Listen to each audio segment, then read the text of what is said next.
हाँ जी दोस्तों, कैसे हो आप लोग। आई होप आप लोग बहुत अच्छे हो। आप लोग का बहुत स्वागत है इस नए बैच में। आज अपन स्टार्ट करने जा रहे हैं सीए फाइनल ऑडिट का exam oriented batch. Exam oriented batch ये सर किस अटेम्प्ट से एप्लीकेबल है? नवंबर 24 ऑनवर्ड्स वाले बच्चों के लिए ये बैच एप्लीकेबल है। ठीक है, तो अब अगर आप इस बैच के बारे में जानना चाहो तो मैं आपको बता दूं। सर ये बैच अपन कब से स्टार्ट किया? 10 जुलाई नहीं सर, 12 जुलाई से स्टार्ट किया। कब से? आपके रिजल्ट के एक दिन बाद उससे अपन ने ये बैच स्टार्ट किया। May 24 एग्जाम के रिजल्ट आने के एक दिन बाद अपन ये बैच स्टार्ट कर रहे हैं 12 जुलाई से। और सर ये बैच कब कंप्लीट होगा? ये बैच कंप्लीट होगा 15 अगस्त को। तो विद इन 1 मंथ के करीब आपका यह बैच पूरा कंप्लीट करा दूंगा मैं। ठीक है सर, इस बैच की ड्यूरेशन अगर मैं आपको बताऊं तो ये बैच की ड्यूरेशन 100 आवर्स है। ठीक है, मतलब अपन इसको अप्रोक्स 100 आवर्स में पूरा कंप्लीट कर देंगे। ठीक है, कोई टेंशन नहीं है, सारी चीजें कवर करेंगे। ठीक है, व्यूज के बच्चे कुछ पूछ रहे थे। जो व्यूज इस आपको लेक्चर्स के मिलेंगे 1.8 व्यूज मिलेंगे। आपको सारी रिकॉर्डिंग्स डेली आपके उस पर अपलोड हो जाएगी कंटेंट ब्राउजर में, तो आप उसको एक्सेस करके अपना लेक्चर्स कंप्लीट कर सकते हो। ठीक है, अब मैं बैच के बारे में आपको बता दूं कि सर क्या क्या चीजें कवर करेंगे कि नहीं करेंगे, बुक्स क्या है, कौन सी बुक अपन रेफर करेंगे। तो अपन सारी चीजें मैं आपकी अभी क्लियर कर देता हूं। सर पहले अपन बैच की बात करें तो देखो 100% इन डेप्थ सारे कंसेप्ट को अपन 100% इन डेप्थ जाएंगे, उनको समझेंगे और अच्छी तरह से सारी चीजें आपको क्रिस्टल क्लियर कराने की मेरी जिम्मेदारी। ठीक है, और उसके बाद में सर पूरा ऐसे ही मटेरियल कवर है कि नहीं, क्या पूरा का पूरा ऐसे मटेरियल का सब कुछ कवर्ड है। आपको इधर से उधर भी नहीं है देखना, ये है आपको बस इधर इधर ही रहना है मेरे पास। आप मेरे नोट्स कंसेप्ट बुक जो नोट है ना, concept book 2.0 plus question bank, ये और कोई नई आरटीपी वगैरह आएगी वो मैं सब आपको एडिशन वो आपके साथ शेयर कर दूंगा टेलीग्राम में। और जो एमटीपी की जो अभी नए आने वाले हैं उन सब का, तो उन सब का मैं आपको साथ शेयर कर दूंगा एडिशन। उसके अलावा आपको ना इधर ना उधर किधर ही नहीं देखना। ठीक है, आपको बस मेरे साथ रहना है। ये कंसेप्ट बुक ये क्वेश्चन बैंक को बार बार करना है और कंप्लीट करना है। ठीक है, उसके अलावा आपको कुछ नहीं इधर उधर देखना है, सब चीजें क्लास में ही मैं करवाऊंगा। ठीक है, तो अब सर एक बात बताओ, सारे क्वेश्चंस का क्या सर? कंसेप्ट तो आप सारे करा दोगे, सारे क्वेश्चंस। एमसीक्यू भी हम क्लास में करेंगे। स्टडी मटेरियल के, आरटीपी के प्रीवियस ईयर क्वेश्चंस और मॉक टेस्ट पेपर के क्वेश्चन, सारे क्वेश्चंस हम लोग क्लास में सॉल्व करेंगे जो हमारे क्वेश्चंस बैंक में दिए हुए हैं। ठीक है, और मल्टीपल रिविजन। देखो मल्टीपल रिविजन इस वर्ड का अगर आप मतलब देखो तो मैं आपको एक बात बताऊं। कोई बच्चा पास होता है, कोई बच्चा फेल होता है, ठीक है, और कोई बच्चा रैंक लाता है।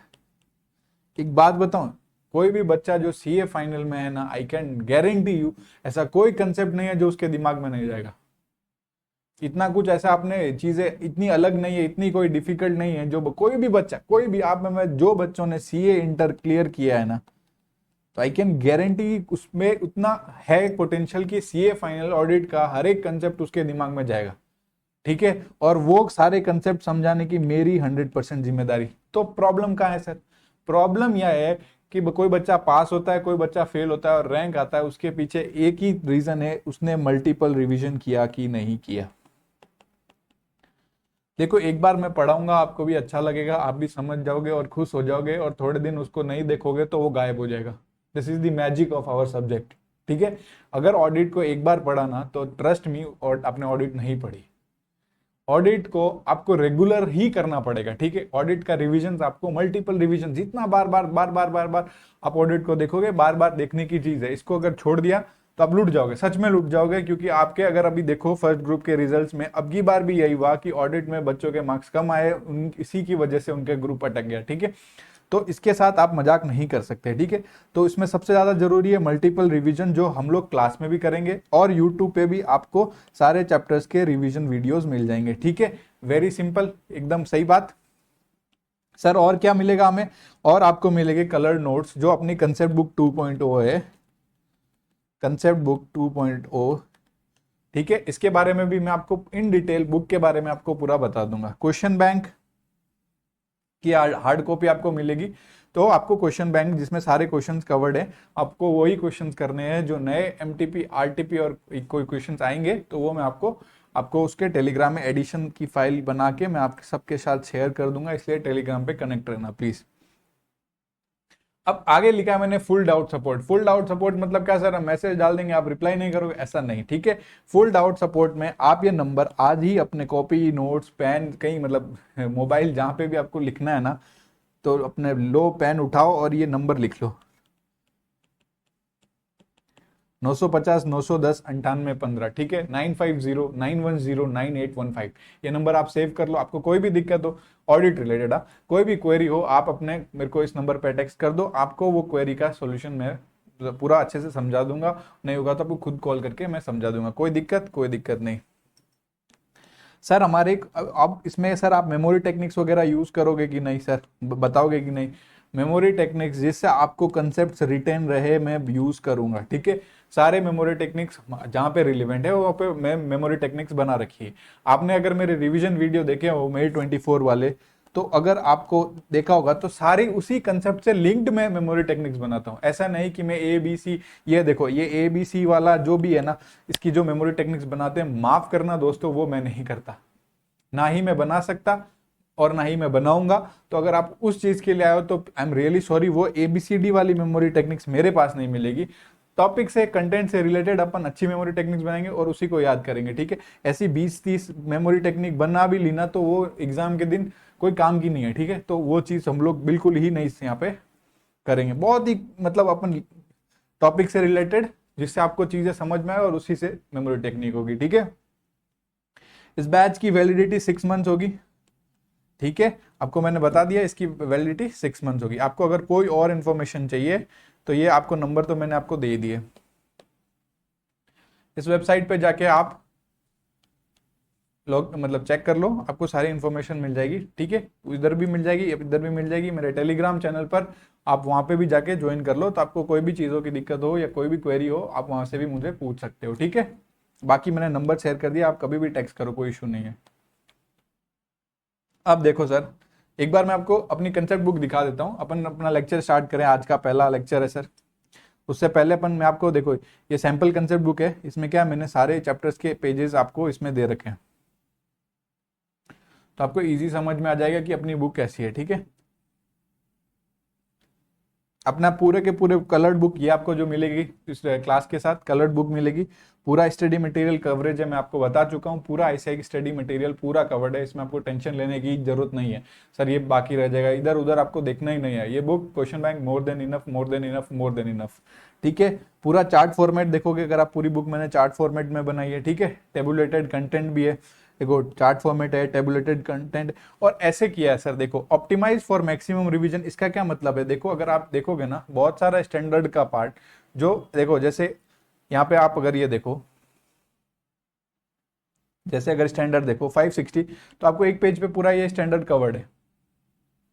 इससे क्या होगा, आपको आपको रिटेन करने में बहुत इजी होगा और आप इसको मैक्सिमम रिवाइज कर सकते हो। और उसमें भी मैंने क्या कर दिया, आप देखो ये क्वेश्चन आया हुआ है अपने क्वेश्चन बैंक का, क्वेश्चन नंबर 4 था, ये क्वेश्चन नंबर 7 है, ठीक है। ये क्वेश्चन नंबर 3 है और ये क्वेश्चन नंबर 5 है।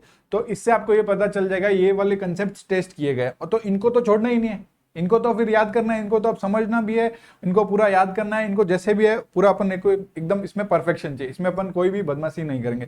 तो आपको एक पेज में सारा कंटेंट दिखाई दे रहा है, कौन से क्वेश्चंस कर रहे हैं, कौन से टॉपिक से क्वेश्चंस टेस्ट हुए हैं। तो आपको इससे क्या बेनिफिट मिलेगा, आप इसको मैक्सिमम रिवीजन कर सकते हो, और यही गोल है पास होने के लिए। सबसे ज्यादा अपने को जरूरी है मैक्सिमम रिविजन्स। और अगर आप यहाँ पे देखो, सारे कीवर्ड्स वगैरह मैंने हाईलाइट कर रखे हैं, ठीक है। सारे कीवर्ड्स वगैरह जिससे आपको पढ़ना है, तो सारे कीवर्ड्स वगैरह हाईलाइट कर दिए मैंने, ठीक है। ये देखो आप सारे कीवर्ड्स वगैरह हाईलाइटेड है, ठीक है। उसके बाद में आप देखो, तो अब देखो बच्चे क्या करते हैं मैं आपको बताऊं, एक मेन बुक यूज करते हैं, और उसमें भी खुशी की बात वॉल्यूम 1 होती, वॉल्यूम 2 होती, ठीक है। उसके बाद में वो लोग क्या यूज करते हैं, एक क्वेश्चन बैंक। एक क्वेश्चन बैंक तो वो कभी यूज नहीं करते, कितनों भी करते हैं, बट चलो एक क्वेश्चन बैंक लेते हैं, ठीक है। उसके बाद में अब क्या यूज करते हैं सर, दूसरों के चार्ट यूज करेंगे, ठीक है। और उसके बाद क्या यूज करेंगे, किसी की समरी और मिल गई तो मतलब और छोटी ढूंढेंगे, ठीक है। तो ऐसा करके फिर कुछ ऐसे के चार्ट अलग से ढूंढते हैं उसके। तो ये सारा करने के कोई जरूरत नहीं है, आपको बस उतना ही करना है। मैं ये बात फिर से बोल रहा हूँ, और ये मैं पहले दिन बार से दोबारा वापस से आपको यही समझा रहा हूँ। My concept book plus question bank इससे अलावा आप कुछ ना करना और ना कुछ कर सकते हो, ये मैं आपको लिख के देता हूँ। अगर आप इसके अलावा कुछ करने गए तो आपका फायदा नहीं, नुकसान ज़्यादा है। मतलब आप कोई भी बुक यूज़ करो, वो मैं नहीं बोल रहा मेरी बुक यूज़ करो, बट फॉर मैं अपने क्लास के लिए ये बता रहा हूँ, concept book, my concept book and my question bank is more than sufficient, you don't need to refer anything else. ठीक है, कुछ भी होगा तो मैं आपको टेलीग्राम में खुद कम्युनिकेट करूंगा कि आप ये क्वेश्चन देख लो। ठीक है, अगर कोई एडिशन आएगा। उसके अलावा ये उधर से चार्ट देख लूँ, उधर से ये देख लूँ, नहीं। आपको चार्ट चाहिए, ये लो चार्ट। आपको नोट्स चाहिए, ये लो। आपको समरी नोट्स चाहिए, ये लो। आपको कंसेप्ट बुक चाहिए, सब आपकी यही बुक है भाई। इसके अलावा कोई इधर नहीं देखना। ऐसे स्टडी मैट उठाओ और कंपेयर कर लो कि सर ने सारी चीजें इंक्लूड किए कि नहीं किए। पूरी सैंपल बुक अगर मैंने देखो तो आप पूरी sample book black and white version free में बच्चों को डाल रखा है। ठीक है, आप ब्लैक एंड व्हाइट वर्जन से मैच कर लो कि यार बुक लेने से पहले, बैच लेने से पहले सर ने सारे कंसेप्ट इंक्लूड किए कि नहीं किए। ठीक है, आप अगर देखो सारी चीजें मैंने एकदम अच्छे से इंक्लूड कर रखी है, तो आप ये चीज पे तो आप प्लीज उधर मत देखना। ठीक है, ये क्वेश्चन बैंक भी आपको मिलेगी। ठीक है, क्वेश्चन बैंक में सारे क्वेश्चंस आपके इंक्लूडेड है, आपको कोई टेंशन लेने की जरूरत नहीं है। एमटीपी, आरटीपी सारे क्वेश्चंस है, previous year question, MTP, RTP, study material question, सारे क्वेश्चन है। आप आराम से ये क्वेश्चन बैंक रेफर कर सकते हो। और दूसरी बात इस क्वेश्चन बैंक की अगर मैं बताता हूँ, भी क्वेश्चन करेंगे अपन, आज लेक्चर में नहीं होगा तो अगले लेक्चर में अपन जब क्वेश्चन करेंगे तो आप देखना कि क्वेश्चन भी हाईलाइटेड है, क्वेश्चन भी हाईलाइटेड है। मैं एक बार आपको दिखाई देता हूँ ना क्वेश्चन बैंक की।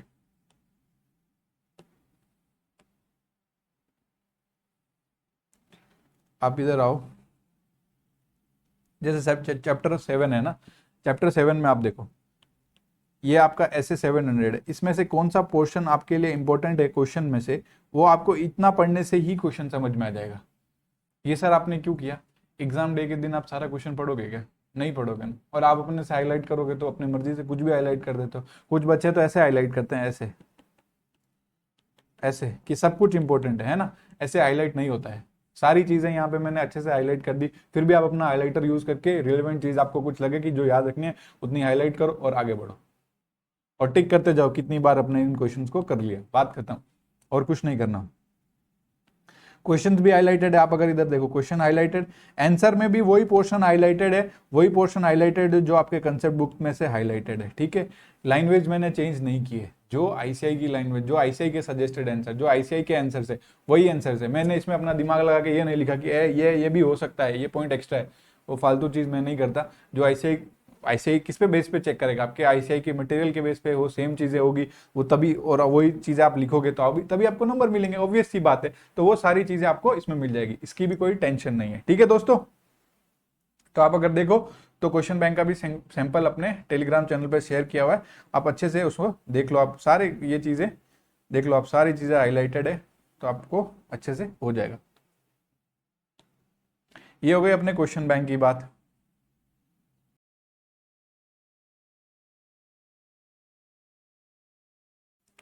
अब अपना हो गया बुक के बारे में। ठीक है, अब आ जाओ इंडेक्स पेज पे। ठीक है, इंडेक्स पेज पे अगर आप ये चीज देखोगे तो 19 चैप्टर है जो अभी तक सब लोग ने देख चुके हैं।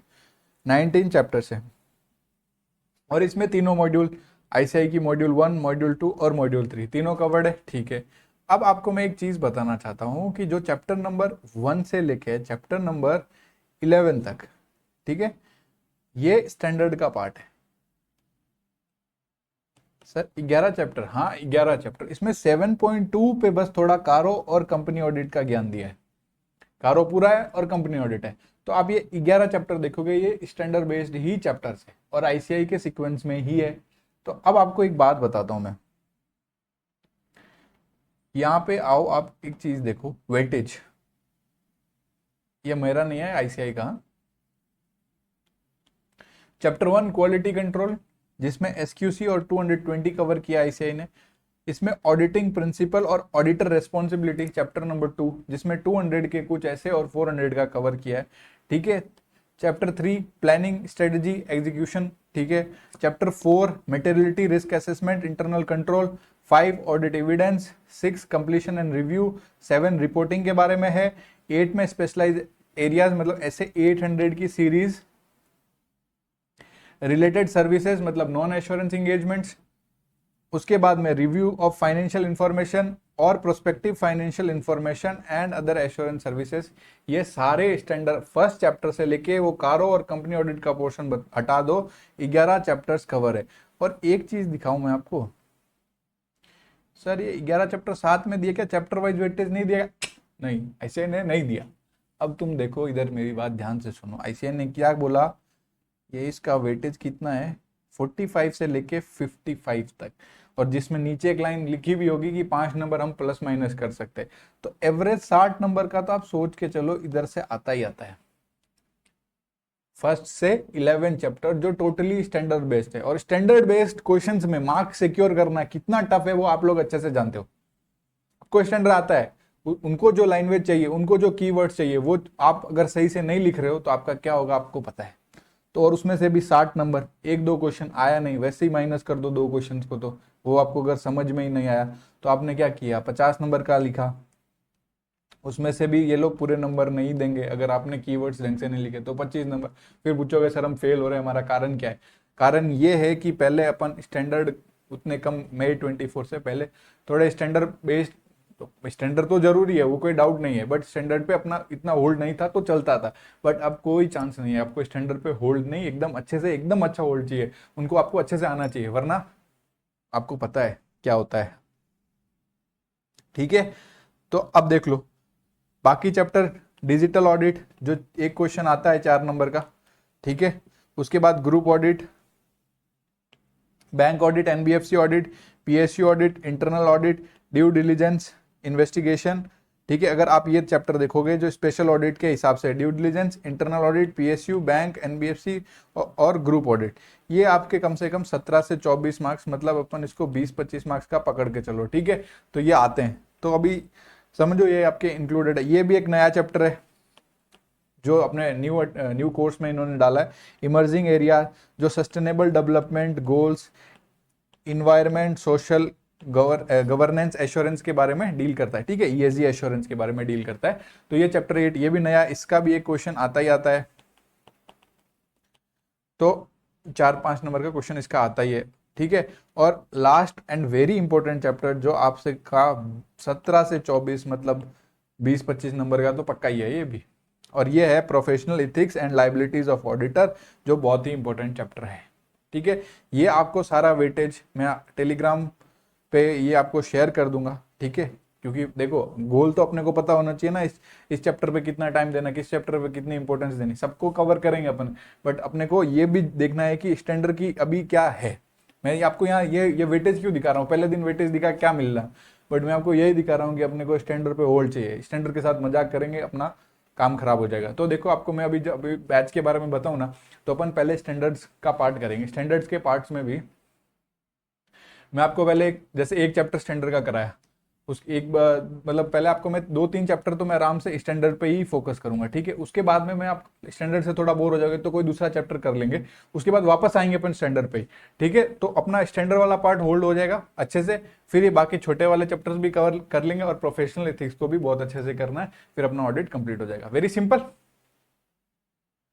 ये बात बस मैं आपको इधर इधर यही समझाने आया हूँ ये वेटेज वाले पे, कि देख मेरे भाई कि क्या होने वाला अगर स्टैंडर्ड्स के साथ मजाक किया तो आपको स्टैंडर्ड से ही शुरुआत करूंगा मैं क्लास की भी आज, ठीक है। आ जाओ। तो ये सारे चैप्टर्स मैंने आपको बता दिए 11 तक क्या स्थिति है। अब आपको मैं बताऊं, ये नए वाले चैप्टर्स जो इंक्लूड हुए ना, जो स्टैंडर्ड के अलावा है, जो आप अभी तक आपको ऑडिट एंगेजमेंट के बारे में ही पता था ना, ऑडिट के स्टैंडर्ड्स, अभी रिव्यू एंगेजमेंट, इस पे भी स्टैंडर्ड्स है, कुछ अदर एश्योरेंस सर्विसेज है उस पे भी एंगेजमेंट स्टैंडर्ड्स है, उसके अलावा नॉन एश्योरेंस एंगेजमेंट है जिसपे कोई एश्योरेंस नहीं मिलता, ठीक है। सारे डिटेल में डिस्कस करेंगे, मैं तो आपको ओवरव्यू दे रहा हूँ कि क्या क्या है अपने कोर्स में, ठीक है। अभी आपको उधर नहीं जाना, मैं आपको नॉन एश्योरेंस एंगेजमेंट भी पढ़ाऊंगा, एश्योरेंस एंगेजमेंट भी पढ़ाऊंगा, रिव्यू एंगेजमेंट भी पढ़ाऊंगा और सारा समझाऊंगा। तो बट अभी आपको बस बता रहा हूँ कि ये अपने कोर्स में, मतलब ये वाले पोर्शन, ये वाला पोर्शन और ये वाला पोर्शन आपके लिए नया है, ठीक है। और स्टैंडर्ड में 800 सीरीज आपके लिए नहीं है, जो इंटर वाले बच्चों ने कभी देखी नहीं, ठीक है। ये सारे आपके स्टैंडर्ड्स की लिस्ट है। तो आज सर अपन क्या स्टार्ट करने जा रहे हैं, सबसे पहला क्वेश्चन तो ये है, आज अपन अब स्टार्ट करेंगे सर चैप्टर नंबर 7, मतलब 700 सीरीज स्टार्ट करेंगे। सर चैप्टर नंबर 7 पहले क्यों? वो 200 से रीजनेबल एश्योरेंस लेके आते हैं ना पहले, overall objective of independent audit and conduct of audit in accordance with, ऐसे वो पढ़ते ना। नहीं, देखो अपने को अपनी ताकत पता होनी चाहिए, ठीक है। अपनी ताकत क्या है? रिपोर्टिंग। अपन ऑडिट करेंगे कुछ, अब उसमें चीजें अपने क्या करना है, ऑडिट एविडेंस कलेक्ट करना है, बट उसी के बेस पे अपने को अपना ओपिनियन फ्रेम करना है, ठीक है। तो पहले अपने को क्या पता होना चाहिए? अपनी ताकत, कि हम कैसे ओपिनियन, कैसे रिपोर्ट करेंगे। उसके बाद में हम अपना बेसिक से स्टार्ट करेंगे, चैप्टर नंबर 1 से चले जाएंगे, ठीक है। बट पहले मैं आपको ये अपनी ताकत चैप्टर नंबर 7.1 रिपोर्टिंग आपको मैं पढ़ाऊंगा। क्यों? क्योंकि अब देखो आपने आर्टिकलशिप कंप्लीट कर ली है और सब अच्छा रहा तो आप सीए भी बनने वाले हो। रिपोर्टिंग चैप्टर आपको आना भी चाहिए।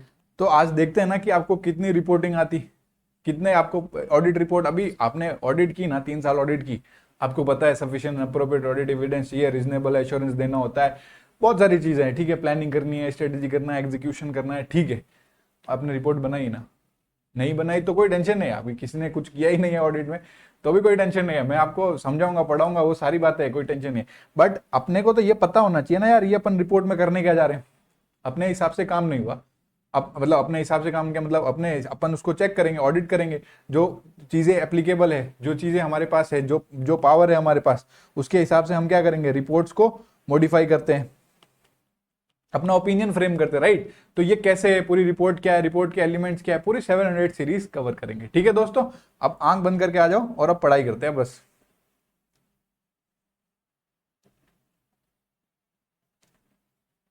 चैप्टर 7, चैप्टर 7.1 रिपोर्टिंग पे आ जाओ आप अपने बुक के, और इसको आज स्टार्ट करते हैं। 700 सीरीज पूरी इसमें है, ठीक है। तो आपको कुछ चीजें बताने से पहले, चैप्टर स्टार्ट करने से पहले मैं आज बताऊं, आज वाले लेक्चर में अपन क्या करेंगे, 700 और 705 ये दोनों स्टैंडर्ड पे अपन फोकस करेंगे आज। 700 और 705 पे अपन फोकस करेंगे, और 700 और 705 में आपको साथ में पढ़ाऊंगा, ठीक है। अभी देखो क्लास स्टार्ट हो गई है, तो अभी मजाक मस्ती बंद करो, फोन ऑन साइड में रखो, हाँ मैसेज करना, अभी आया ना थोड़ी देर बाद रिप्लाई करना, मैंने भी साइड में रखा, तुम लोग भी साइड में रखो, ठीक है। मोबाइल वगैरह सब साइड में रखो, अपने कंसेप्ट बुक उठाओ, अच्छे से इसको अपन कंप्लीट करते हैं, और एक एक चीज पढ़ेंगे और अच्छे से इसको पूरा याद भी करेंगे अपन। ऐसे नहीं है कि इसको एक बार पढ़ के छोड़ देंगे, आपको पूरा समझ में आएगा, ये मैं गारंटी देता हूँ, ठीक है। तो आ जाओ 700 सीरीज पे। 700 सीरीज पे मैं इतना तो एक्सपेक्ट करूंगा ना कि आपको स्टैंडर्ड के नाम तो पता होंगे। शौक होता है मुझे कि फाइनल के बच्चों को स्टैंडर्ड के नाम नहीं पता होते। कोई नहीं, भूल जाते सर, बोरिंग होते हैं, ठीक है कोई नहीं, सबको ऑडिट पसंद भी तो नहीं होती, ठीक है कोई नहीं। तो देखो 700 मैं आपको मोटे मोटे एक बार इनके नाम बता रहा हूँ। 700 सीरीज, ठीक है। इस सीरीज का रिपोर्टिंग वाले चैप्टर में 700 सीरीज में जो जो स्टैंडर्ड है उनके एक बार नाम आपको मैं बता रहा हूँ। और आपको अब अगर अभी तक याद नहीं है ना, तो आज वो लास्ट दिन है कि आपको याद नहीं, आज के बाद ट्राई करना, नहीं भूलोगा, मैं गारंटी देता हूँ। 700 ऐसा चिल्ला चिल्ला के कहता है ओ, मतलब क्या, opinion, forming an opinion, reporting on financial statement, देखो इधर, forming an opinion and reporting on financial statement, ऐसे 700, कितना चिल्ला के बोल रहा है ओ ओपिनियन फॉर्म कर। तो फॉर्मिंग एन ओपिनियन और रिपोर्ट किस पे करते हैं, फाइनेंशियल स्टेटमेंट में, forming an opinion and reporting on financial statement. फिर से सुनो क्या कह रहा है, ओ से सर फॉर्म करो अपना ओपिनियन और रिपोर्ट करो फाइनेंशियल स्टेटमेंट में। ऑडिट किसकी हुई है, फाइनेंशियल स्टेटमेंट पे हुई है, तो ऑडिटर किस पर रिपोर्ट करेगा, ऑडिटर रिपोर्ट करेगा फाइनेंशियल स्टेटमेंट पे। वेरी सिंपल, ये हो गया आपको 700 का नाम याद, ठीक है। और अब 700 में क्या है वो अपन बाद में डिस्कस करेंगे, एक बार 700 सीरीज के आपके नाम आने चाहिए, ठीक है।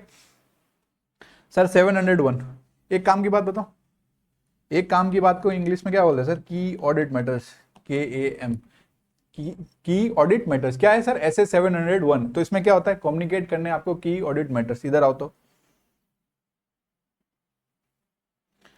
आजा भाई 701, कम्युनिकेट करने की ऑडिट मैटर, कहां पे कम्युनिकेट करोगे, फोन पे, हम तो अपनी रिपोर्ट बना रहे हैं उसी में करेंगे, इन the independent audit report.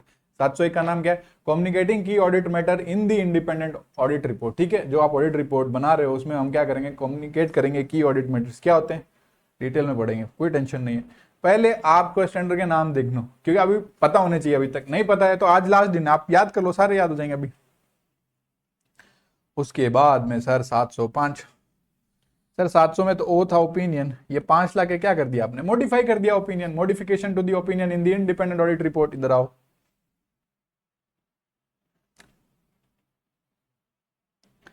Modification to the opinion, कहां पे करेंगे ये अपना ओपिनियन मॉडिफाई यार, इंडिपेंडेंट ऑडिट रिपोर्ट में। कम्युनिकेट कहां किया था की ऑडिट मैटर सर, मेल पे, पागल। कम्युनिकेट कहां किया था, इंडिपेंडेंट ऑडिट रिपोर्ट में। ओपिनियन क्या फॉर्म किया था, फॉर्मिंग एंड ओपिनियन रिपोर्टिंग कहां पे, फाइनेंशियल स्टेटमेंट में। 700, 701, 705 कोई स्टैंडर्ड के नाम पता होने चाहिए है, ठीक है, डिटेल में सारे पढ़ेंगे, टेंशन नहीं लेना। सर ये 706, 700, 706 सर 706 क्या है सर, सर देखो E O M P, O M P, ये तीन तीन याद रखो, 6 को डिवाइड बाई 2, तो ईओएम और ओएमपी। ईओएम क्या sir, emphasis of matter paragraph, और ओएमपी मतलब अदर मैटर पैराग्राफ। क्या है, एम्फेसिस ऑन मैटर पैराग्राफ और अदर मैटर पैराग्राफ। 706 आपका हो गया। सर 710 क्या है, 10 वही पुराना कंपेरेटिव इंफॉर्मेशन। क्या है, कंपेरेटिव इंफॉर्मेशन, ऐसे का नाम क्या है, कंपेरेटिव इंफॉर्मेशन। इसमें दो चीज होती है सर, एक तो कॉरस्पॉन्डिंग फिगर्स होते हैं,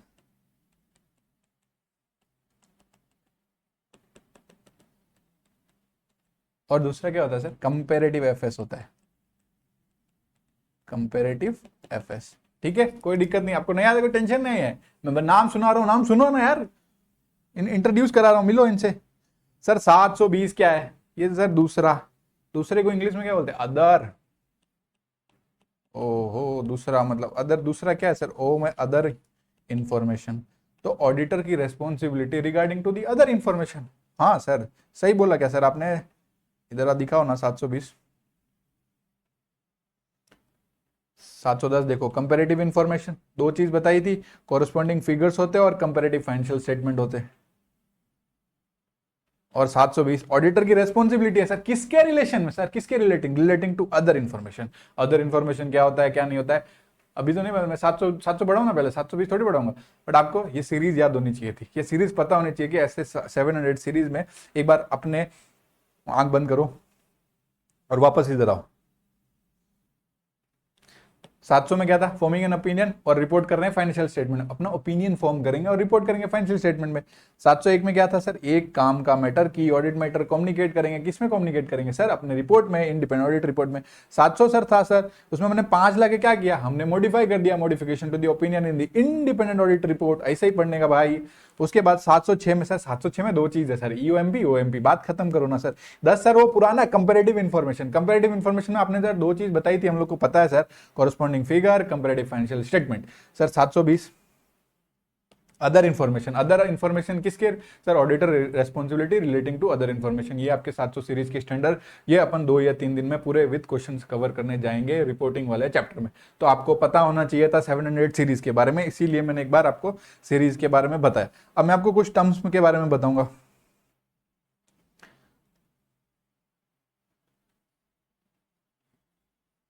ठीक है, एक सेकेंड, अब देखो रीजन क्या है कि ये एक ऑडिट रिपोर्ट देखो, ये ऑडिट रिपोर्ट किसकी है, वॉकर चंदियोक एंड को एलएलपी, किसकी है, जीटी वालों की, ग्रैंड थॉर्नटन वॉकर चंदियोक। तो अब सुनो मेरी बात, ये रिपोर्ट है, इंडिपेंडेंट ऑडिट रिपोर्ट है, किसको एड्रेस हुई है सर, मेंबर्स को एड्रेस हुई है, टू दी मेंबर्स। इधर देखो, आपको स्क्रीन पे दिख रहा है ना, ये देखो इंडिपेंडेंट ऑडिट रिपोर्ट, ये टाइटल हो गई इस रिपोर्ट की। मेंबर किसको कम्युनिकेट हुई है, to the members of HREL real estate limited, कोई दिक्कत नहीं है। रिपोर्ट किस पे है सर, ऑडिट ऑफ एफएस पे ही होगी रिपोर्ट। अपना ओपिनियन दिया है कि कौन सा ओपिनियन, ये देखो ओपिनियन क्या होता है, कैसे होता है, आपको सब पढ़ाऊंगा मैं 705 में। मैं आपको बस अभी रिपोर्ट दिखा रहा हूं, किस बेस पे आपने ये ओपिनियन दिया है, तो बेसिस फॉर ओपिनियन। ठीक है, इम्फेसिस ऑफ मैटर पैराग्राफ आपको मैंने बताया था sir, emphasis of matter paragraph.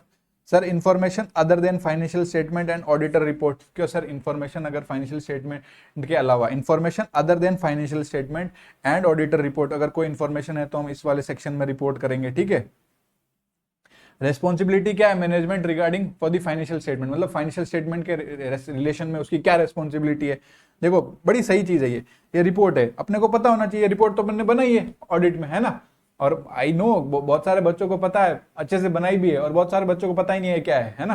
तो नो वरीज, आपको ये बस मैं इंट्रोड्यूस करा रहा हूँ ये चैप्टर को, इसीलिए पहले स्टार्ट करना, तो आपको रिपोर्टिंग पोर्शन आना चाहिए। रिपोर्टिंग पोर्शन में कितनी जगह भी मैं फर्स्ट चैप्टर से स्टार्ट करूंगा, अगर ये नहीं हुआ तो ओपिनियन को मॉडिफाई कर देंगे, तो आपके दिमाग में ये क्या कर देंगे, कैसे मॉडिफाई कर देंगे?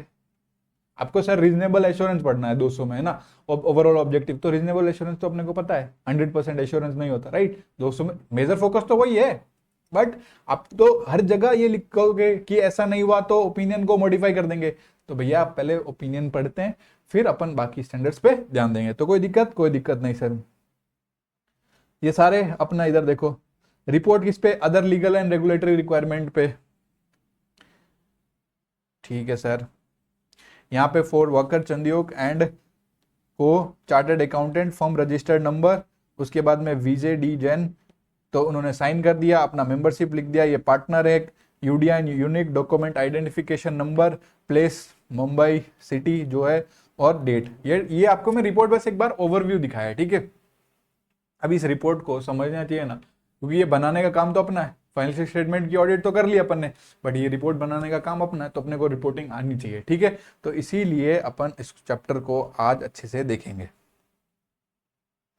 और स्टार्ट करेंगे, ठीक है। तो 700 में मैंने आपको ये नाम बताया, ठीक है, 700 आपको नाम बताए, सीरीज के एस स्टैंडर्ड्स के नाम बताए, आपको एक बार फिर से उनको रिकॉल कर लो। 700 forming an opinion and reporting on financial statement, ठीक है। 701 एक की ऑडिट मैटर है, ठीक है। 705 में क्या सर, वो था सर, यहाँ तो 5 क्यों डाला, तो क्योंकि हमें मॉडिफाई करना है, मॉडिफिकेशन टू दी ओपिनियन, कहाँ पे, इन द इंडिपेंडेंट ऑडिटर रिपोर्ट, समझ में आ रहा है ना। 706 दो चीज है sir, UMP OMP, emphasis on matter paragraph, other matter paragraph, ये सब क्या होते हैं, डोंट वरी, सब मैं बताऊंगा। 710 कंपेरेटिव इंफॉर्मेशन के बारे में है। 720 ऑडिटर की रेस्पॉन्सिबिलिटी रिलेटिंग टू ओ से अदर इंफॉर्मेशन। कोई दिक्कत नहीं है सर, ठीक है। अब अपन 700 स्टार्ट करेंगे, 700 705 एक ही साथ पढ़ेंगे यार, क्योंकि बहुत सारी चीजें लिंक है। लिंक क्या है, मतलब आपको ओपिनियन समझ में आना चाहिए, बात इतनी है। 700 का नाम अपने से देखो, अपने बुक में फॉर्म करेंगे ओपिनियन और रिपोर्ट करेंगे फाइनेंशियल स्टेटमेंट पे, ठीक है। Very simple, very easy. तो अब अपना ऑब्जेक्टिव क्या है 700 के हिसाब से, देखो अपने को फाइनेंशियल स्टेटमेंट में अपना ओपिनियन फॉर्म करना है। अपन ने फाइनेंशियल स्टेटमेंट उठाया, उस पर इवेल्यूशन किया, और जो कंक्लूजन्स आई, तो उन कंक्लूजन्स का इवेल्यूशन करेंगे based on the evaluation of conclusion. Conclusions हम लोग कैसे देखें, हमने ऑडिट की तो ऑडिट एविडेंस कलेक्ट किया ना, फाइनेंशियल स्टेटमेंट मिला, उस पर अपन ने ऑडिट की, ऑडिट में ऑडिट एविडेंस मिले, ऑडिट एविडेंस पे उस पर अपन ने कंक्लूजन निकाला, उनको इवेल्युएट करके अपना ओपिनियन फॉर्म करेंगे। Very simple. उसके बाद में अपना ओपिनियन, अगर आपने अपना ओपिनियन फॉर्म कर लिया किसी के बारे में, तो अपने अंदर ही रखोगे, जाओ और बताओ, प्लीज एक्सप्रेस योर ओपिनियन। तो इधर देखो, to express clearly that opinion through a written report, written report बना के अपना ओपिनियन दो, इसी के लिए अपन आए, ऑडिट इसी के, तो अपने को पैसे मिल रहे हैं। तो इसमें क्या बड़ा ऑब्जेक्टिव बताया, कुछ नहीं है, अपना को अपना ओपिनियन फॉर्म करना है किस पे, फाइनेंशियल स्टेटमेंट पे। ये कैसे ओपिनियन फॉर्म किया, जो ऑडिट एविडेंस आए ना, उससे आपको कंक्लूजन है, उसको इवेल्युएट करके अपना ओपिनियन फॉर्म करो, वेरी सिंपल, ठीक है। ये बेसिक ऑब्जेक्टिव है, इस पे कोई इतना दिमाग लगाना नहीं है, ठीक है। समझने वाली सिंपल सी बात लिखी हुई है, और अपना अगर ओपिनियन आ जाए तो प्लीज उसको एक्सप्रेस कर दो, ठीक है। कोई दिक्कत नहीं है सर। एक बार ऑब्जेक्टिव रीड करो आप लोग।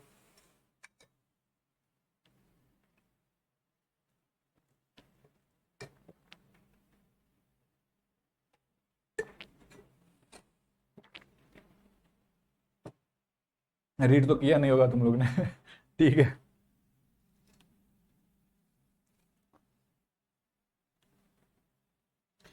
सेवन 700 अप्लाई किस पे होता है, to audit of complete set of general purpose financial statement.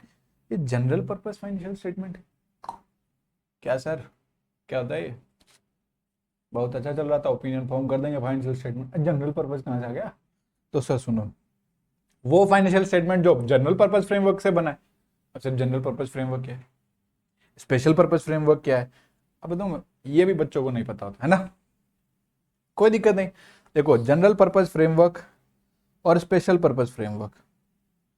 General purpose framework मतलब हमने अपना फाइनेंशियल स्टेटमेंट बनाया, जो इंड एस के हिसाब से अपन ने बनाया या एएस के हिसाब से बनाया, तो अपन ने उन फाइनेंशियल स्टेटमेंट की ऑडिट की। तो ये जनरल पर्पस फ्रेमवर्क कॉमन होते हैं, common needs, common financial information need सारे यूजर्स की, सारे स्टेक होल्डर्स की नीड्स को फुलफिल करने के लिए। अपना जो नॉर्मल फाइनेंशियल स्टेटमेंट जो बना है ना, जो बनते हैं, वो किसकी नीड्स फुलफिल करते हैं, बस मेरी, बस ऑडिटर की, बस कंपनी की, बस क्रेडिटर की, बस बैंक की, ऐसा नहीं, वो सारे की, सबके लिए वो फाइनेंशियल स्टेटमेंट बनते हैं। वो जनरल पर्पस फाइनेंशियल इन्फॉर्मेशन, मतलब जनरल पर्पस फ्रेमवर्क के हिसाब से जनरल पर्पस फाइनेंशियल स्टेटमेंट बने हुए, सबकी इन्फॉर्मेशन, तेरी इन्फॉर्मेशन नीड, तेरी इन्फॉर्मेशन नीड, तेरी इन्फॉर्मेशन नीड, सबकी इन्फॉर्मेशन नीड पूरी करेगा तेरा जनरल पर्पस फाइनेंशियल स्टेटमेंट। ठीक है, और वो कैसे बना, जनरल पर्पस फ्रेमवर्क के हिसाब से। क्रेडिटर को भी फाइनेंशियल स्टेटमेंट चाहिए, किसी ने इन्वेस्टमेंट किया तो उसको भी फाइनेंशियल स्टेटमेंट चाहिए, तो सबको देख के वो सबके हिसाब से बना, वो अपने इंडेस के हिसाब से, जो एएस के हिसाब से बना, वो अपना फाइनेंशियल स्टेटमेंट टू मीट दी किसकी needs, common financial information need of wide range of users. अभी सर स्पेशल क्या है, स्पेशल नाम से ही लिखा है, स्पेशल पर्पस फ्रेमवर्क, मेरी नीड्स फुलफिल होनी चाहिए, बात खत्म। 800 में और भी पढ़ेंगे इसके बारे में। तो अब सुनो, design to meet financial information need of specific users. मैं इन्वेस्टमेंट करूंगा, मुझे ये फाइनेंशियल इंफॉर्मेशन इस हिसाब से चाहिए और इस हिसाब से ये ऑडिट होनी चाहिए, मेरा अपना फ्रेमवर्क। बैंक बोल रहा मैं तेरे को लोन दूंगा, पैसा चाहिए 10 करोड़ 20 करोड़ देगा मैं, तू टेंशन ना ले, बट मुझे इस हिसाब से तेरी ऑडिट करानी है, मेरे को इस हिसाब से तेरे फाइनेंशियल स्टेटमेंट चाहिए, तो वो स्पेसिफिक है। वो सबको बांट देंगे क्या फिर? इन्वेस्टमेंट कर रहा है फॉर एग्जाम्पल, कोई कंपनी में इन्वेस्टमेंट कर रहे हैं अडानी जी हमारे, तो वो इन्फॉर्मेशन नीड्स वो ऑडिट करके और सबको बांट दें, क्रेडिटर को दे दें, डेटर को दे दें, बैंक को दे दें, सबको बांट दें, मुकेश जी को भी भेज दें? नहीं, वो अगर स्पेशल पर्पस फ्रेमवर्क के हिसाब से बना, मुकेश जी मतलब अंबानी जी, तो अगर वो स्पेशल पर्पस फ्रेमवर्क के हिसाब से बना तो वो लिमिटेड यूजर्स के लिए, एक दो लोग के लिए बना, बस वो लोग देखेंगे, बात खत्म। तो कितना सिंपल है, जनरल जनरल ही है, स्पेशल स्पेशल ही है, इसमें समझना क्या है सर? हाँ भाई, इतने स्मार्ट तो हो तुम लोग। तो ये मतलब आप समझ गया। अब एक बात बताओ सर, मिर्जा भाई, सर बताओ ना सर, ये general purpose framework fair presentation framework के हिसाब से भी हो सकता है और कंप्लायंस फ्रेमवर्क। सर ये बहुत आप परेशान कर रहे हो सर, पहले जनरल पर्पज फाइनेंशियल स्टेटमेंट बताया, फिर बोला जनरल पर्पज फ्रेमवर्क, फिर बोला स्पेशल पर्पज फ्रेमवर्क, अब बोल रहे हो जनरल पर्पज फ्रेमवर्क। ध्यान से सुन, काम की बात है। जनरल पर्पज फ्रेमवर्क, अभी इधर ध्यान देखो please. General purpose framework fair presentation framework और कंप्लायंस फ्रेमवर्क के हिसाब से हो सकता है। स्पेशल पर्पज फ्रेमवर्क भी फेयर प्रेजेंटेशन फ्रेमवर्क और कंप्लायंस फ्रेमवर्क के हिसाब से हो सकता है। क्या बोला है सर ये? अब सुनो, ये fair presentation framework, compliance framework देख के डर लग रहा है ना, क्या क्या लिखा है इधर? ऐसा देख के डर रहा ना, क्या है देख रहा हूं, ऐसा डर आ रहा है मन में? कुछ नहीं डरना, ये समझने के लिए लिखा है और मैं अच्छे से आपको समझाऊंगा, प्लीज इसको रटना मत कभी भी, ठीक है? ये समझने की चीज है बस, और आप एक बार मैं समझाऊंगा, आपका कंसेप्ट क्लियर, इसको रटना नहीं अपने को। अभी अभी तक मैंने आपको क्या समझाया, इधर आओ, एक ब्लैंक पेज लेते हैं। मैंने आपको ऐसे 700 का नाम बताया, उसके बाद में मैंने आपको जनरल पर्पस फ्रेमवर्क और स्पेशल पर्पस फ्रेमवर्क बताया।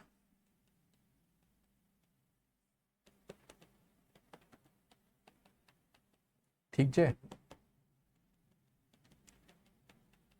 ठीक है। उसके बाद में मैंने बोला ये फेयर प्रेजेंटेशन फ्रेमवर्क के हिसाब से बन सकता है, ठीक है, और ये कंप्लायंस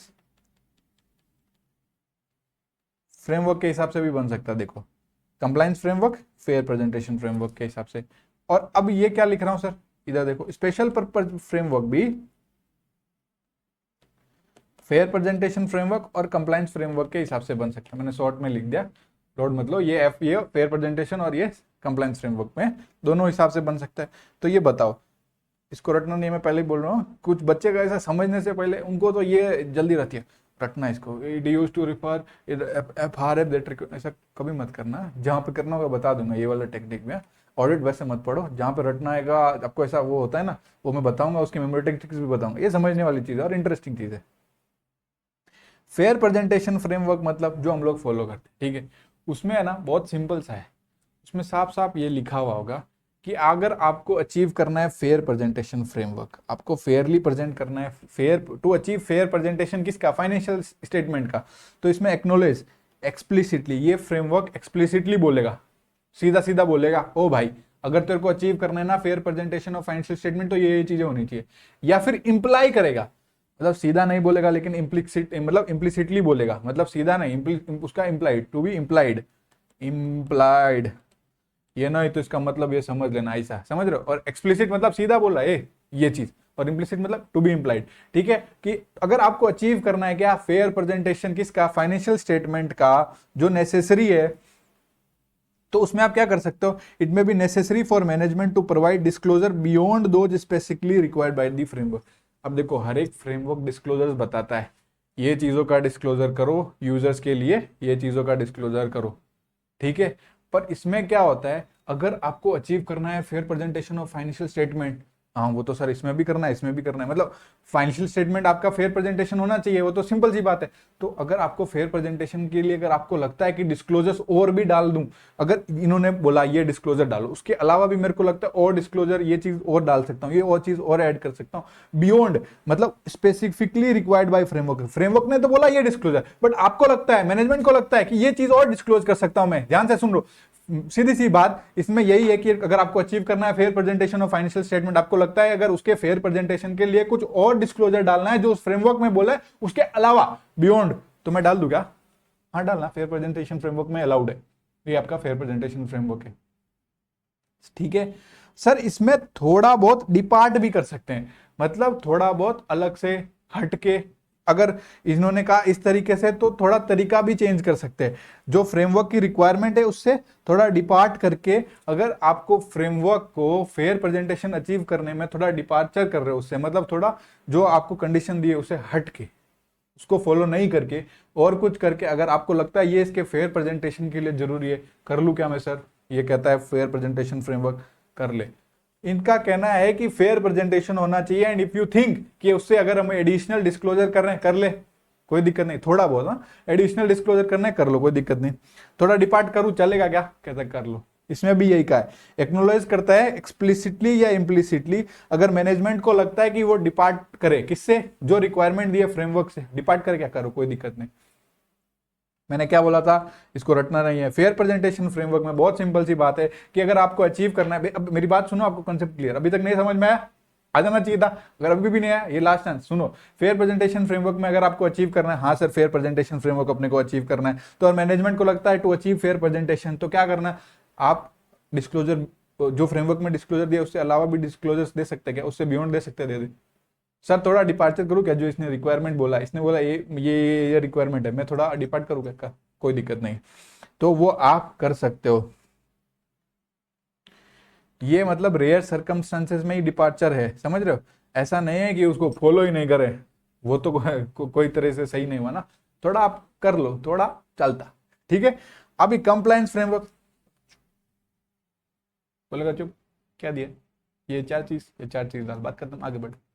सर मेरे को ये भी पता, चुप सर, अगर ये चीज करूंगा और अच्छे से डिस्क्लोज होगा और अच्छे से यूजर्स को समझेंगे, चुप, दिमाग मत लगा, मैंने जो बोला वो करने का, जो इस फ्रेमवर्क में बोला, फ्रेमवर्क में बोला ये 5 चीज डिस्क्लोज कर, आंख बंद कर डिस्क्लोज कर,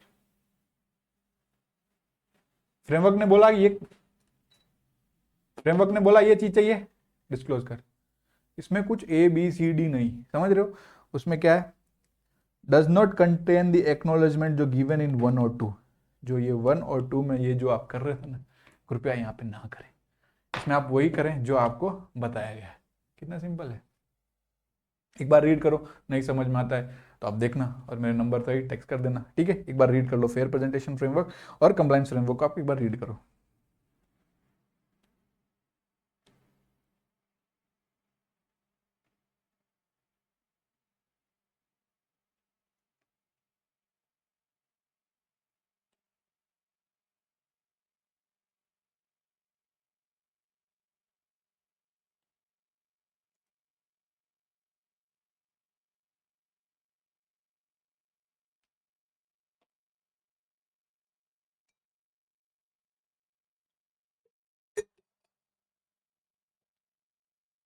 ज्यादा है नहीं इसमें, आई होप आपको क्लियर हो गया होगा, फेयर प्रेजेंटेशन फ्रेमवर्क और कंप्लायंस फ्रेमवर्क। ठीक है, अब आप इधर देखो,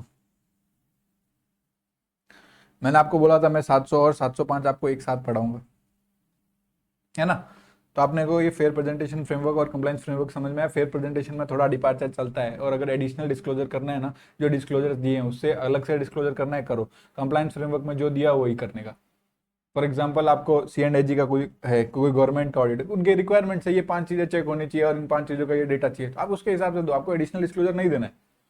समझ रहे हो, जो उन्होंने कहा है उतना ही करना, कंप्लाइंस ये कंप्लाई करने के लिए नेसेसरी है, ये फेयर प्रेजेंटेशन और इन्फॉर्मेशन दे दो, और अगर उसको समझ में आ रहा है और अच्छा हो रहा है करो ना, कोई मना नहीं है, ठीक है, वेरी वेल डन। अब आ जाओ आगे, ये इवेल्युएशन बाय ऑडिटर अपन देखेंगे, एलिमेंट्स देखते हैं अपन। अगर आप अपना रिपोर्ट देखा तो उसमें टाइटल देखा अपन ने, टाइटल होगा, टाइटल में चिल्ला के क्या कहेगा कि ये रिपोर्ट इंडिपेंडेंट ऑडिटर रिपोर्ट है, ठीक है, कोई दिक्कत नहीं सर। एड्रेसी में क्या होगा, एड्रेसी में as required by circumstances of engagement, मतलब देखो एड्रेसी कैसे डिसाइड होता है, ये रिपोर्ट किसको एड्रेस की गई है, मेंबर्स को ही होती है। अगर मेंबर्स ऑफ कंपनी को होगी कब, अगर जनरल पर्पस फाइनेंशियल स्टेटमेंट है, मतलब जनरल पर्पस फाइनेंशियल, लेकिन सर वो स्पेशल पर्पस वाले फ्रेमवर्क के हिसाब से स्पेशल पर्पस फाइनेंशियल स्टेटमेंट बनाए, सबको बांट दे क्या, बीओडी के पास जाएगी, बोर्ड ऑफ डायरेक्टर्स के पास, सबको वो नहीं देनी है, ठीक है, कोई दिक्कत, कोई दिक्कत नहीं, very simple very easy thing, ठीक है। तो अब अगर आप देखो अपना एड्रेस ही हो गया, अब अपना थर्ड पॉइंट है ऑडिटर्स का ओपिनियन, ठीक है, इसमें ओपिनियन जाता है, और ओपिनियन क्या है, कितने टाइप के हैं वो 705 में दिए, तो हम लोग 705 में पहले सारे ओपिनियन पढ़ेंगे, फिर इस रिपोर्ट के सारे एलिमेंट्स को कंप्लीट करेंगे, इससे हमारा ऐसे 700 और ऐसे 705 दोनों कंप्लीट हो जाएगा, ठीक है दोस्तों, आ जाओ, बहुत मजे वाला टॉपिक है। 700 का नाम क्या था, फॉर्म करना है अपना ओपिनियन, किस पे, फाइनेंशियल स्टेटमेंट में, फॉर्मिंग एन ओपिनियन, क्या करना था अपने को सर, एक बार फिर पूरा नाम देखो, अच्छे से याद होना चाहिए, आगे मत बढ़ो जब तक आपको स्टैंडर्ड के नाम याद ना हो, स्टैंडर्ड के नाम आपको सही लिखना है, फॉर्म करना ओपिनियन और रिपोर्ट किस पे, फाइनेंशियल स्टेटमेंट पे, ठीक है, ये अपना 700 का नाम आपको अच्छे से याद हो गया।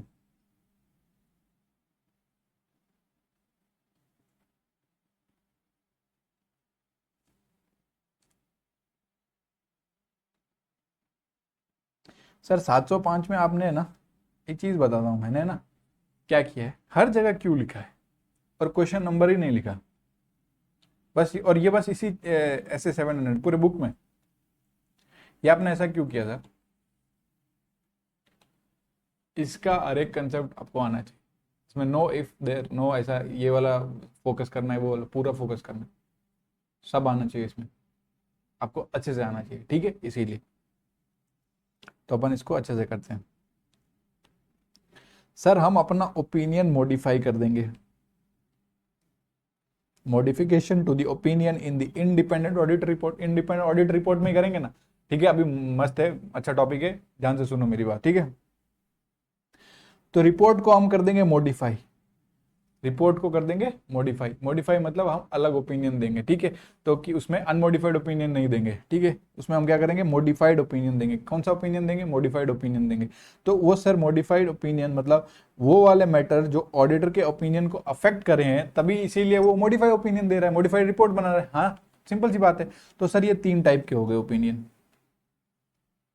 पहला क्वालिफाइड, अपन को रिपोर्ट क्वालिफाई कर देंगे, अभी आपको देखो ये आना चाहिए, अभी वहां पे पढ़ा एडवर्स ओपिनियन, आपको पता ही नहीं एडवर्स ओपिनियन क्या है, तो कोई भी रिपोर्ट आप देखोगे तो आपको कैसे समझ में आएगा, आप अगर डिस्क्लेमर देखते हो तो आपको पता होना चाहिए ना ये रिपोर्ट डिस्क्लेमर क्यों गई है, ये आपको एडवर्स गई है, क्वालिफाइड गई है, डिस्क्लेमर गई है, एडवर्स गई है, एक तो गया अनमोडिफाइड रिपोर्ट, मतलब मॉडिफाई नहीं किया, ओपिनियन अपना सही गया, ठीक है, कोई दिक्कत नहीं है, रिपोर्ट सही है, फाइनेंशियल स्टेटमेंट है, ट्रू फेयर है, सब ठीक है, कोई टेंशन नहीं।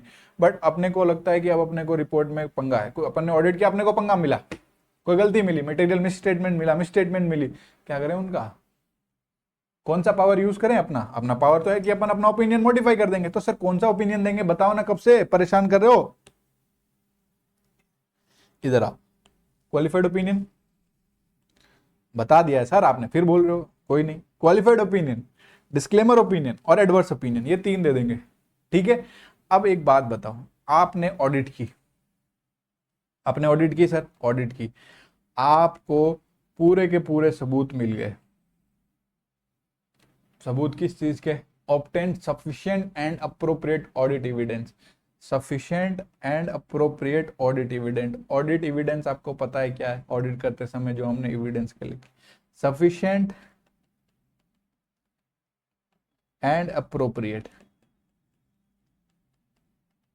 क्या सफिशिएंट एंड अप्रोप्रिएट, सफिशिएंट मतलब क्वांटिटी और अप्रोप्रिएट मतलब ऑडिट एविडेंस की क्वालिटी, आपको गलती मिली, आपको चीजें मिली, मिस स्टेटमेंट्स मिली, ठीक है, और आपको पूरे सबूत भी मिल गए, ठीक है। अब अपने को चेक करना है कि वो गलती जो आपको मिली है, जो चीज आपको मिस स्टेटमेंट के बारे में पता चली है, देखो आप इधर देखोगे तो लिखा है कि अगर आपने ऑब्टेन कर लिए सफिशिएंट एंड अप्रोप्रिएट एविडेंस, और जो मिस स्टेटमेंट है इंडिविजुअली या एग्रीगेट करके जब आप देखोगे तो वो क्या मटेरियल है, क्या परवेसिव है, पर मटेरियल और परवेसिव दोनों है, ठीक है, और या आपने ऑडिट एविडेंस ही नहीं कलेक्ट कर पाए, तब क्या करोगे भैया? यही डिस्कस हो रहा है 705 में, आपको अच्छे से पता है। अब सुनो, हमने सारे के सारे सबूत about the material miss statement मतलब जो गलती हमें मिली उसके सारे ऑडिट एविडेंस हमने कलेक्ट कर लिया है, और हमने कहा कि ये मटेरियल भी है और ये परवेसिव है। अब मैं लिख के देता हूं, मटेरियल और परवेसिव का मतलब नहीं पता, मुझे तो पता है, आप लोग को नहीं पता, और बहुत लोग को नहीं पता, और इसमें अनगिनत कंफ्यूजन। और इसमें सबसे सिंपल कंसेप्ट है, आपको मटेरियल और परवेसिव, याद आपका लास्ट डे भाई, लास्ट डे किस चीज का? आपको मटेरियल और परवेसिव में कभी कंफ्यूजन ही नहीं होगा, मैं एक गारंटी देता हूं। ये दोनों वर्ड का मतलब आपको आज समझ में आ जाएगा, अभी तक नहीं समझ में आया ना, अभी तक आप इससे दूर रहे, टेंशन नहीं, आज ये आपका लास्ट डे, आपको इस दोनों वर्ड में टेंशन ही नहीं होगा। मटेरियल मतलब जो आपका इंफ्लुएंस कर सके डिसीजन।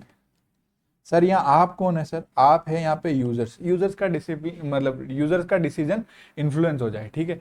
अभी एक बात बताओ, आपको हेडेक है तो तकलीफ तो है ना, कोई मिस स्टेटमेंट है तकलीफ तो है ना, आपका डिसीजन उससे इन्फ्लुएंस तो हो सकता है, कोई प्रॉब्लम नहीं।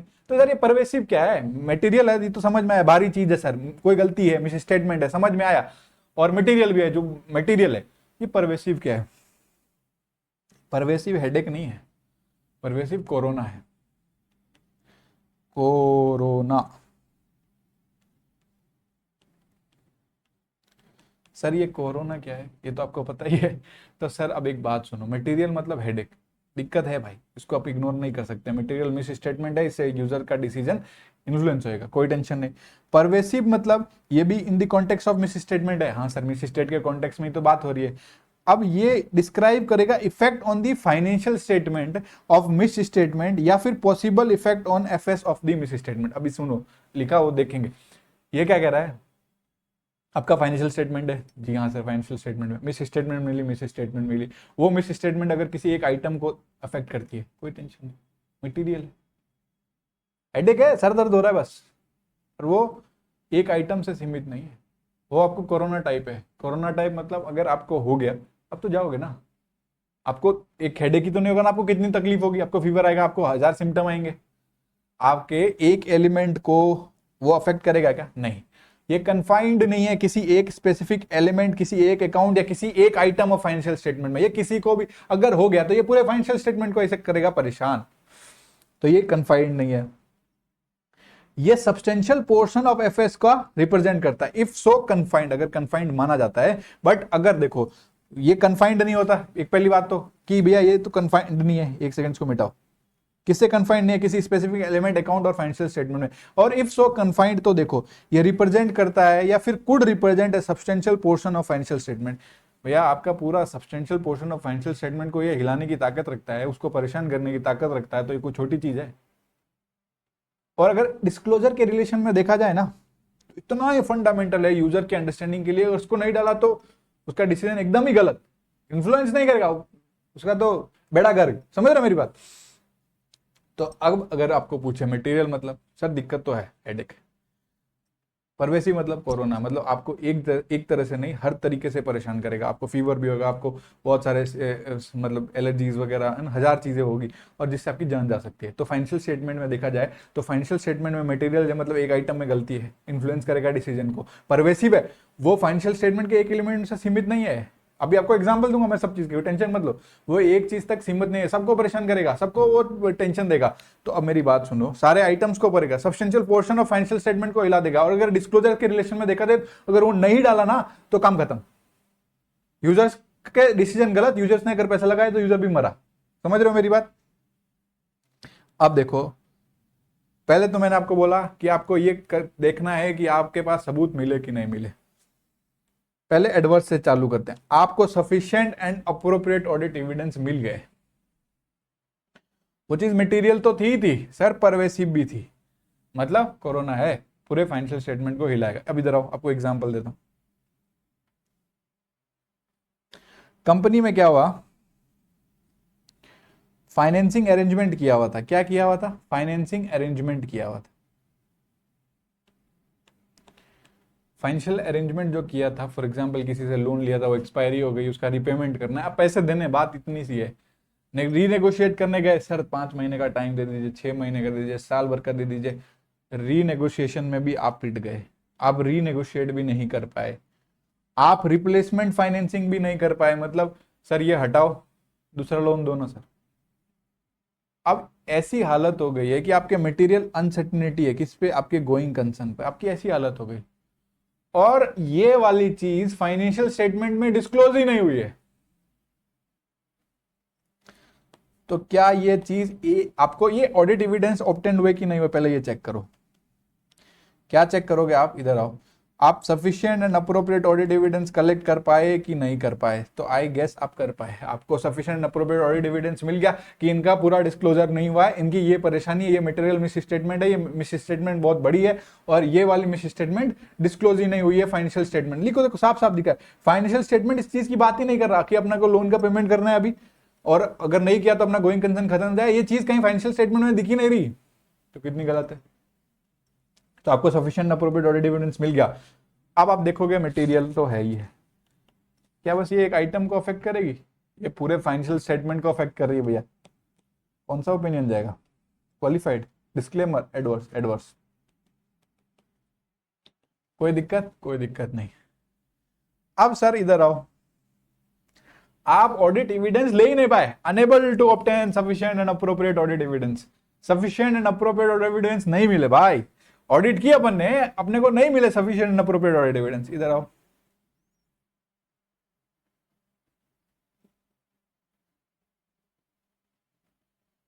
Enable to obtain audit evidence, ये बात तो आपको कोई दिक्कत नहीं है। अब सुनो, किस चीज के बारे में एक कंपनी है, उसके फाइनेंशियल इंफॉर्मेशन जब आप देख रहे थे, आपको ऑडिट एविडेंस नहीं मिले, किस चीज के? About financial information of joint venture investment. एक कंपनी ने कोई जॉइंट वेंचर इन्वेस्टमेंट किया है, कोई जॉइंट वेंचर में इन्वेस्टमेंट किया है, और उस कंपनी का जो एसेट है, किस एसेट का? जैसे कंपनी एक्स ने क्या किया है, जो किसी जॉइंट वेंचर में इन्वेस्टमेंट किया हुआ है कंपनी वाई में, और इस कंपनी एक्स के 90% जो आइडेंटिफाइबल नेट एसेट्स अपन पढ़ते हैं ना, एंटिटी के नेट एसेट्स, एनए, वो नेट एसेट्स 90% नेट एसेट्स कौन से वाले एसेट्स है? जो इसके पास, मतलब जो अपन ने इधर इन्वेस्टमेंट किया, वो 90% एसेट अपना है कंपनी का, ठीक है। तो 90% अपना एसेट क्या है, वो अपन ने इन्वेस्टमेंट कर रखा है, वो अपना रिप्रेजेंट करता है 90% ऑफ एंटिटीज नेट एसेट्स। और अपने को इस कंपनी वाई के बारे में कुछ नहीं पता चल रहा, we are not able to obtain audit evidence about it, we are not getting the financial information about it, so कौन सा ओपिनियन एक्सप्रेस करेंगे? बताओ। एडवर्स? एडवर्स तो कर ही नहीं सकते, पहला ही आपका मुद्दा खत्म। पहला कौन सा मुद्दा खत्म? कि आप ऑब्टेन कर पाए क्या ऑडिट एविडेंस? नहीं कर पाए। कर पाए? नहीं कर पाए। और अब अगर आपने नहीं कर पाया, और ये चीज अगर मटेरियल भी है, और ये अगर चीज परवेसिव भी है, तो आप डिस्क्लेमर ओपिनियन दो, काम खत्म। क्लियर? अब इधर आओ, अब अपन देंगे qualified opinion. Qualified material pervasive पे बाद में जाएंगे, इसमें और है, दो सिचुएशन है, या तो आप ऑब्टेन कर लिए हो sufficient and appropriate audit evidence, या नहीं कर पाए हो। या तो you are not able to obtain sufficient and appropriate audit evidence, और you have obtain sufficient and appropriate audit evidence, और वो जो आपने ऑब्टेन किया मटेरियल है, परवेसिव नहीं है, बस हेडेक है। फिर से सोचो, क्वालिफाइड ओपिनियन क्या कह रहा है? क्वालिफाइड ओपिनियन ये कह रहा है कि you are not able to obtain sufficient appropriate audit evidence, sufficient appropriate audit evidence को नहीं मिला। और दूसरा क्या है? या फिर आपको मिल गया है, या नहीं मिला, या मिला, दोनों में से एक ऑप्शन है, ठीक है। और उसमें से वो चीज मटेरियल है, परवेसिव नहीं है, तो अपना ओपिनियन क्वालिफाइड दोगे। एग्जाम्पल दिखाता हूं।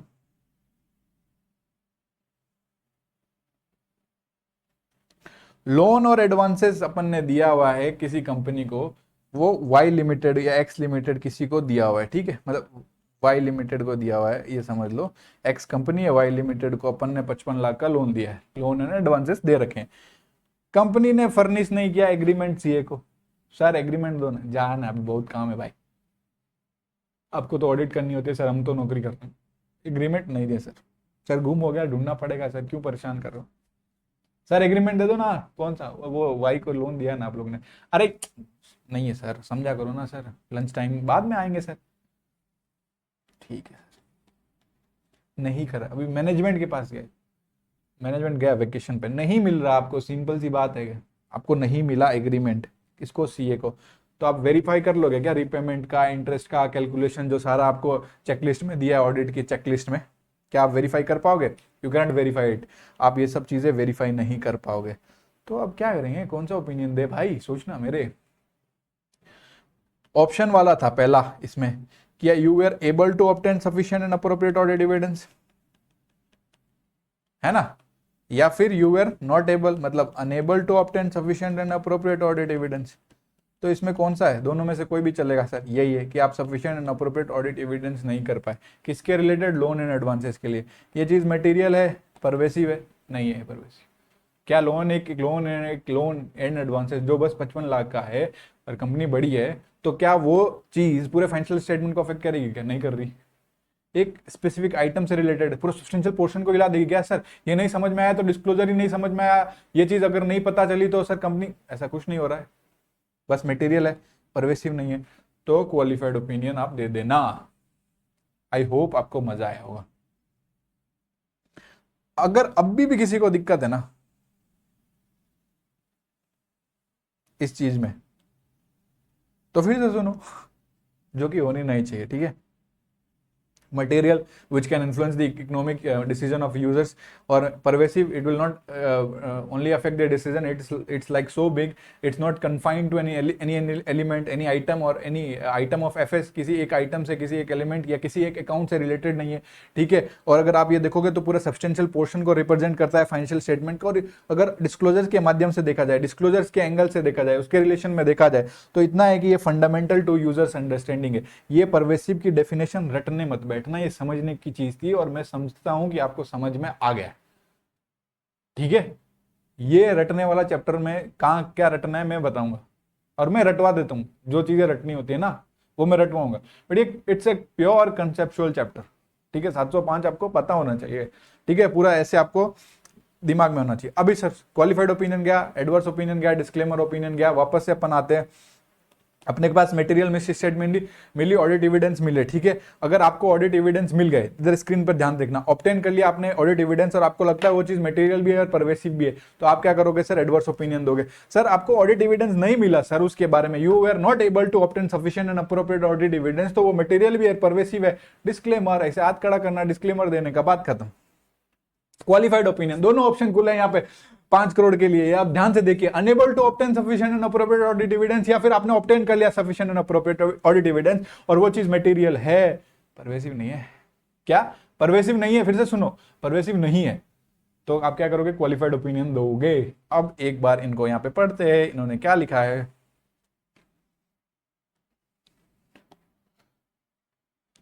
आपका ये स्टैंडर्ड 705 खत्म है, मैं सच बता रहा हूं, पढ़ो एक बार, बस आपको वर्डिंग सिखाऊंगा और एक कंसेप्ट है, बस खत्म। टाइप्स ऑफ मॉडिफिकेशन में देखो, क्वालिफाइड ओपिनियन कब जाएगा? ऑडिटर जब अपना एक्सप्रेस करेगा क्वालिफाइड ओपिनियन, कब? जब उसको सफिशिएंट अप्रोप्रिएट एविडेंस मिल गए, having obtain sufficient appropriate audit evidence. यहाँ पे और लिखा हुआ है, क्या लिखा हुआ है?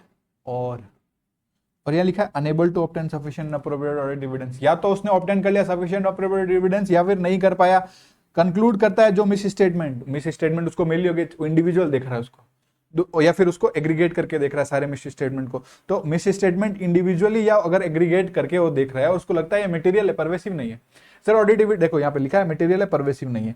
और unable to obtain sufficient and appropriate audit evidence but conclude की जो पॉसिबल इफेक्ट, अगर उसको नहीं मिला है तो उसका इफेक्ट थोड़ी देखेगा, उसका पॉसिबल इफेक्ट ही होगा ना। एक बात बताओ, जिसका सफिशिएंट अप्रोप्रिएट ऑडिट एविडेंस मिल गया इस मिस स्टेटमेंट का, तो बता सकते हो इसका ये इफेक्ट हो सकता है। अगर आपको ऑडिट एविडेंस ही नहीं मिला, क्या इफेक्ट बताएगा? तो उसमें हम लोग वर्ड यूज करते हैं पॉसिबल इफेक्ट, है ना, सिंपल सी बात है। तो इधर देखो, उसका क्या है? Possible effect. पॉसिबल इफेक्ट कहां पे होता है सर? फाइनेंशियल स्टेटमेंट का जो अनडिटेड मिस स्टेटमेंट है वो मटेरियल भी हो सकती है बट परवेसिव नहीं है। It can be material but it is not pervasive. तो आप क्या करोगे? आप ये क्वालिफाइड ओपिनियन करोगे। सर एडवर्स ओपिनियन कब दें? बहुत सिंपल है यार, एक्सप्रेस करोगे एडवर्स ओपिनियन, हाँ सर स्क्रीन पे देखो, ऑब्टेन कर लिया सफिशिएंट अप्रोप्रिएट ऑडिट डिविडेंस, हाँ सर ऑब्टेन कर लिया सफिशिएंट एंड अप्रोप्रिएट ऑडिट डिविडेंस, और कंक्लूड करते हो जो मिस स्टेटमेंट आपको मिली है इंडिविजुअली या एग्रीगेट करके जब उसको देख रहे हो, आप देखते ही उसको कह रहे हो सर ये तो मटेरियल भी है और परवेसिव भी है। एडवर्स, मजा आया? डिस्क्लेमर नहीं मिला सर, सबूत, सबूत किस चीज का है? When auditor is unable to obtain sufficient and appropriate audit evidence, जिस पे उसको अपना बेस करना ओपिनियन, और कंक्लूड करता है इफेक्ट, इफेक्ट कहां जाने भाई, पॉसिबल इफेक्ट क्या कंक्लूड करता है कि इसका पॉसिबल इफेक्ट फाइनेंशियल स्टेटमेंट पे इस अनडिटेक्टेड मिस स्टेटमेंट का मटेरियल भी है और परवेसिव भी है, could be both material and pervasive, तो please express disclaimer of opinion, simple. अब आपसे देखो, ये अगर आपको समझ में आया ना ये वाला टेबल, तो आप लिख लोगे ना जो उन्होंने डब्बे में लिख रखे हैं, तो आप इस चार्ट को अपने कॉपी में अपने फर्स्ट पेज पे खुद से बनाना, और आप ये याद रखना, ठीक है? ये खुद से बनाओगे आपको समझ में आएगा, मटेरियल परवेसिव का मतलब समझ में आ गया, 705 में यही है, ठीक है?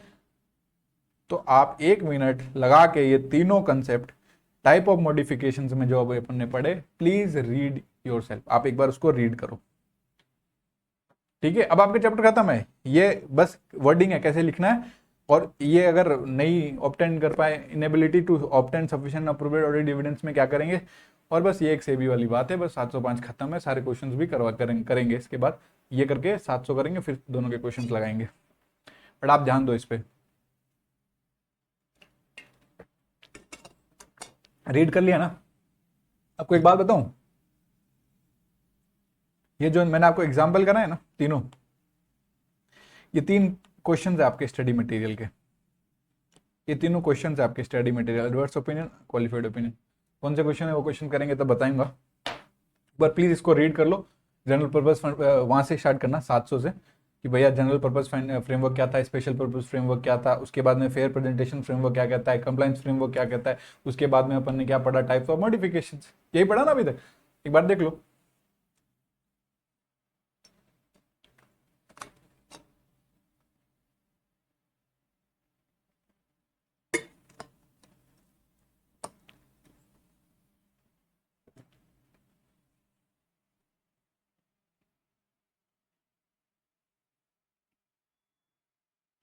ये ना अपने कॉपी में बनाना खुद से, मैंने बना के दिया ना, अभी इसको लिखोगे तो आपको आपको रिटेंशन अच्छा जाएगा, इसको याद रहेगा।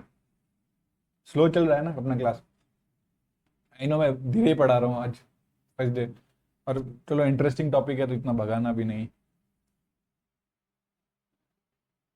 बोरिंग होगा तो भी नहीं भगाऊंगा,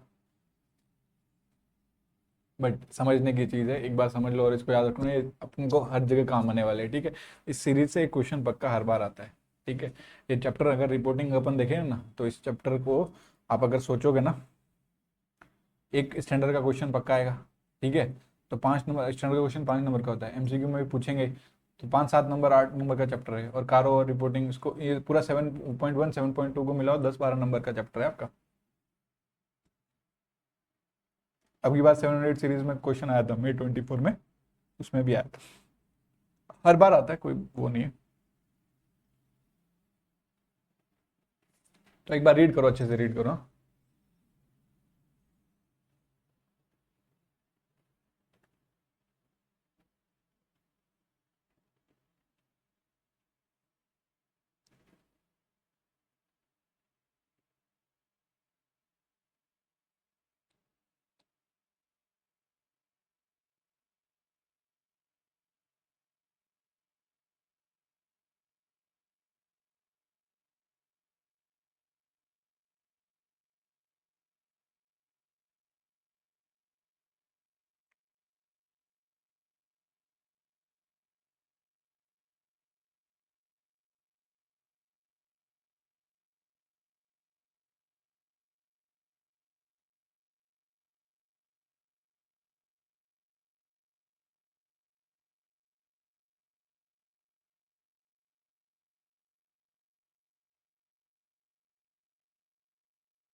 आई होप आप लोगों ने रीड कर लिया है, कुछ ज़्यादा था नहीं, आपको समझ में भी आ गया था, नहीं आया इसमें अभी भी किसी को दिक्कत हो ना, 950 910 98 15 याद रखना, कॉल कर देना।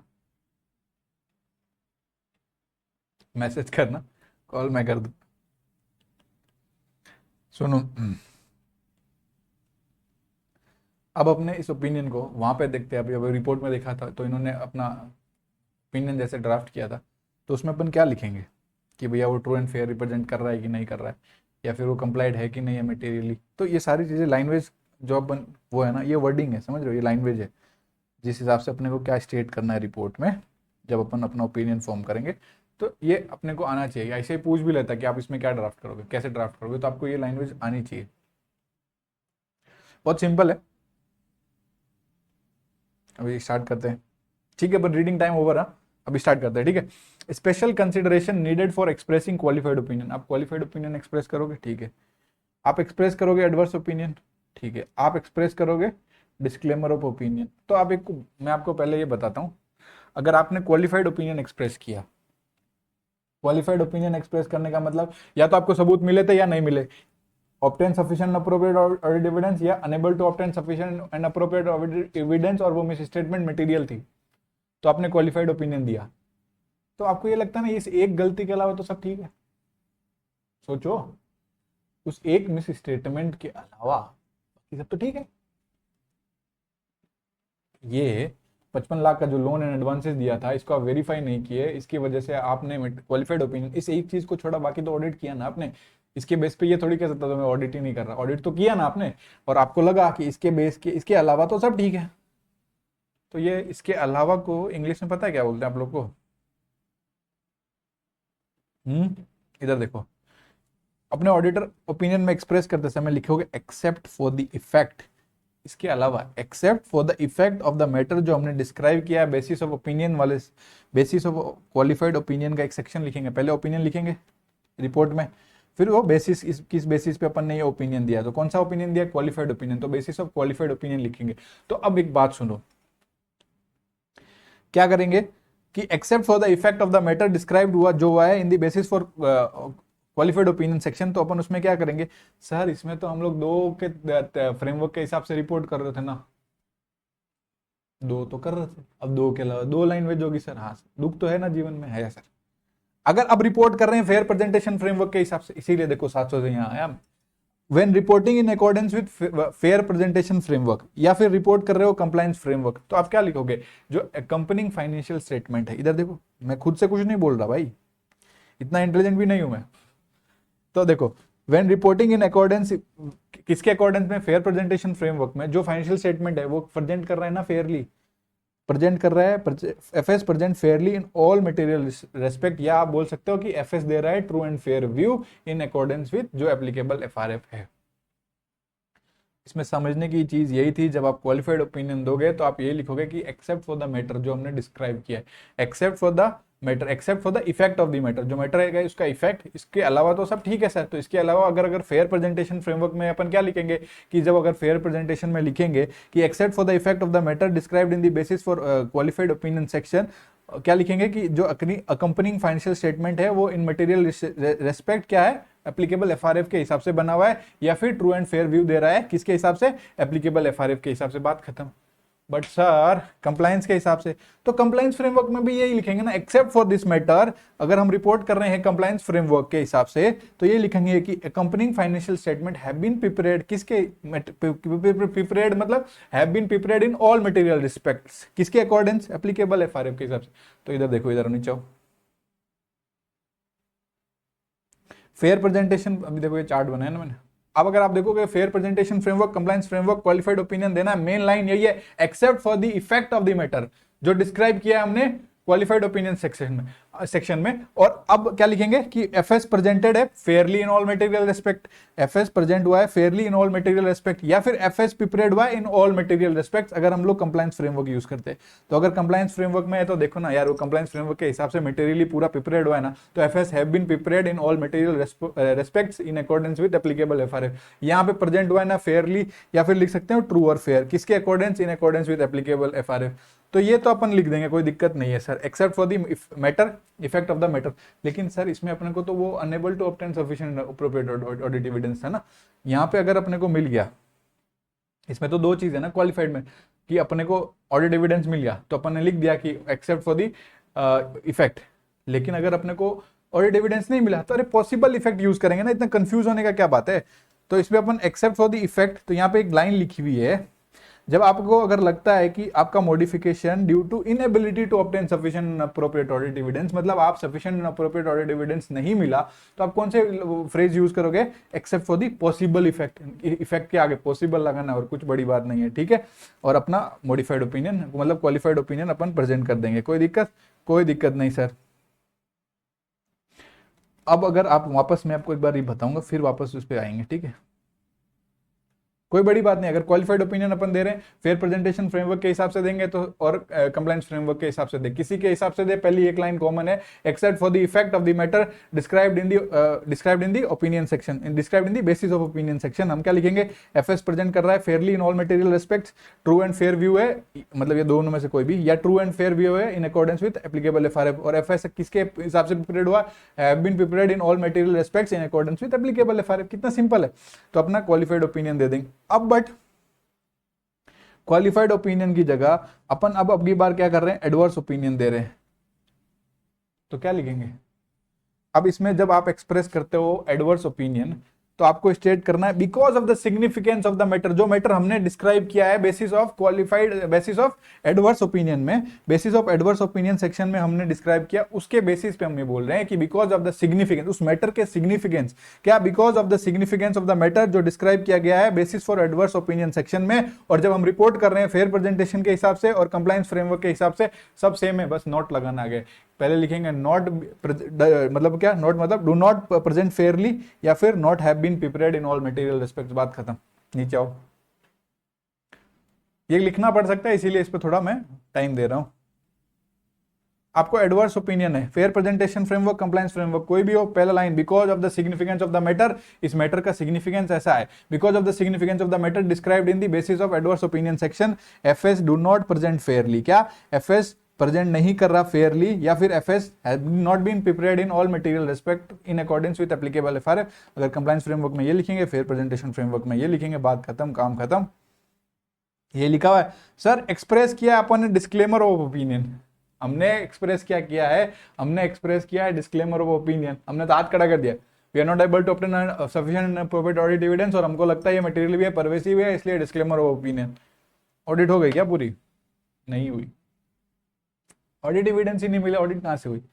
तो इसमें लिखोगे कि ऑडिटर एक्सप्रेस ही नहीं कर रहा अपना opinion, state that auditor does not express an opinion, चुप है वो, शांत है, सब मोह माया में क्या ओपिनियन एक्सप्रेस करो, जो चाहिए था वो मिला ही नहीं।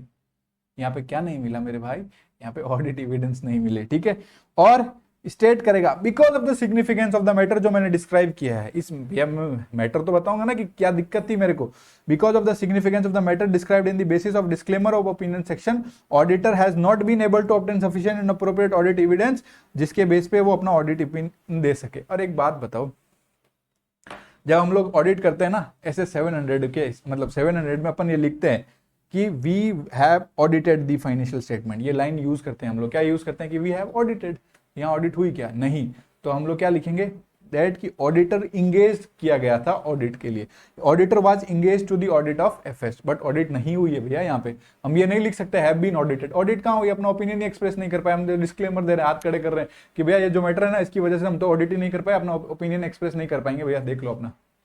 तो इसमें हम लिख सकते हैं क्या, क्या लिख सकते हैं, देखो उसमें हमें रिपोर्ट में लिखना पड़ता है कि we have audited the financial statement so and so, यहाँ कैसे लिखेंगे, यहाँ तो इंगेज लिखेंगे, क्या लिखेंगे, state that auditor was engage to the audit of FS. ये तीनों आप अगर इसको देखो तो ये लैंग्वेज आपको यूज करनी है। सर आपने ना क्वालिफाइड ओपिनियन में fair presentation framework, compliance framework बोला, ये वाली लाइन बोली कि ये कॉमन है accept for the effect of the matter, या फिर पॉसिबल इफेक्ट अगर आपको ऑडिट एविडेंस नहीं मिला है, प्रेजेंट फेयरली, या फिर प्रिपेयर्ड होना चाहिए मटेरियल रिस्पेक्ट्स में। एडवर्स में भी आपने बताया कि डू नॉट लगा देना और नॉट प्रिपेयर्ड लगा देना, बट डिस्क्लेमर में कुछ क्यों नहीं बताया। अरे भैया मैं एक्सप्रेस कहाँ कर रहा हूँ, मैं तो यहाँ लिखूंगा कि मैं एक्सप्रेस ही नहीं कर रहा अपना ओपिनियन, मैं तो ऑडिट किया, यही नहीं लिखूंगा ऑडिट किया, मैं तो यही लिखूंगा कि मैं इंगेज किया गया था, we are engaged in the audit, we have not audited, क्या क्या लिखेंगे, ऑडिटर को इंगेज किया गया था, auditor was engage to the audit of FS, ठीक है।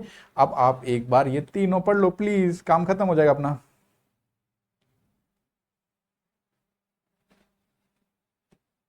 ठीक है, ये तीनों आप एक बार अच्छे से रीड कर लो।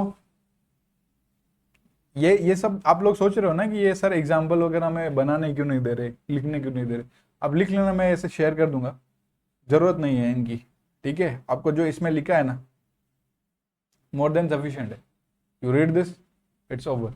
जहाँ पे मुझे लगेगा कि लिखा ना, मैं खुद बोलूंगा ये लिखो। और वैसे भी आपको रेफरेंस पॉइंट के लिए, रेफरेंस व्यू के लिए आपको मिलेगा। मैं आपका कंटेंट बढ़ाना नहीं चाहता, समझ रहे हो। आपकी जो बुक है उस पर ही फोकस रहो। जो चीज़ें आपको एक्स्ट्रा लिखनी होगी, जो आपको, जैसे मैंने बोला, ये लिख लो क्योंकि आपको याद रहेगा। ठीक है, याद रखने के लिए। तो पर ये तो है ना आपके बुक ही में। ठीक है, अब वैसे ये चीज़ है, ये सब रेफरेंस के लिए। यहाँ मैंने एग्जाम्पल्स लिखते हैं, इनको क्वेश्चन बैंक एग्जाम्पल्स है। मैं खुद के क्यों बनाऊं भाई, जब आईसीआई के कर लेंगे ना डिस्कस, तो वहीं पे अपन कर लेंगे, तो इसको अलग से लिखवाऊं क्यों। ये बस मैंने ब्रेक किया, आपको अच्छा लगे तो अपना कॉपी में लिख लेंगे। तो ये भी मैं आपको बता दूंगा, मिल जाएगा आपको रेफरेंस के लिए। एक बार रीड करो, फिर ये अपना खत्म है।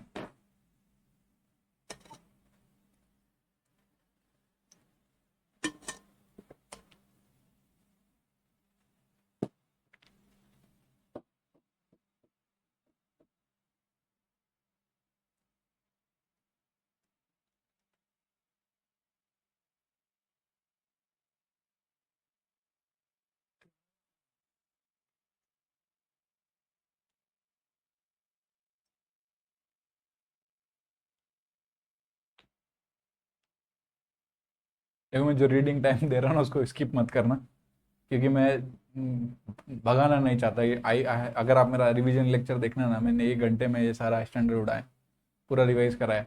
तो वो कोई मतलब नहीं होता ना। If I am giving you some time, तो आप उसको रीड करो। मैं तो उसको खत्म करा दूंगा, मुझे तो याद है यार, आज थोड़ी पढ़ रहा हूँ मैं।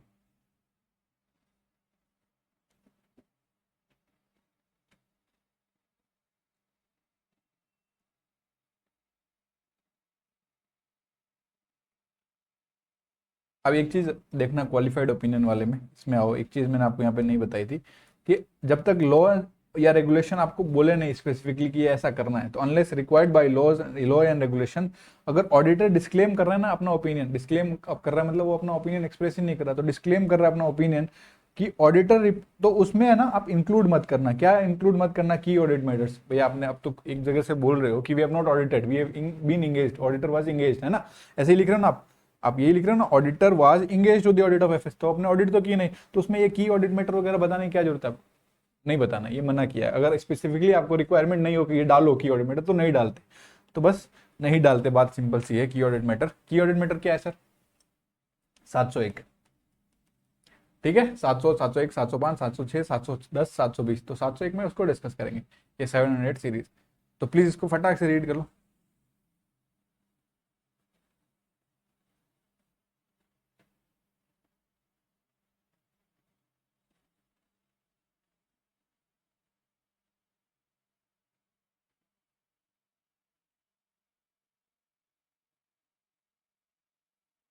आई am giving you sufficient time, so please don't waste. ना इसमें स्किप करो, प्लीज रीड कर लो, रिक्वेस्ट है मेरी।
आ जाओ।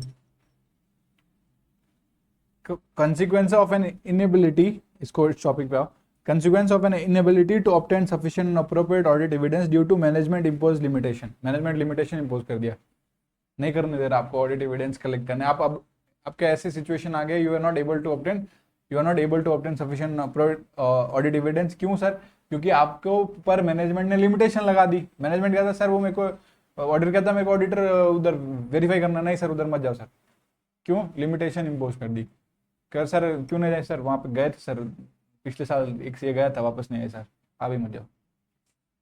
मतलब कोई भी लिमिटेशन उसके काम में रोक दी, उसमें रुकावट लगा दी, उसमें वो चीज़ें नहीं करने दी, उसको बोला ऑडिट नहीं करनी है।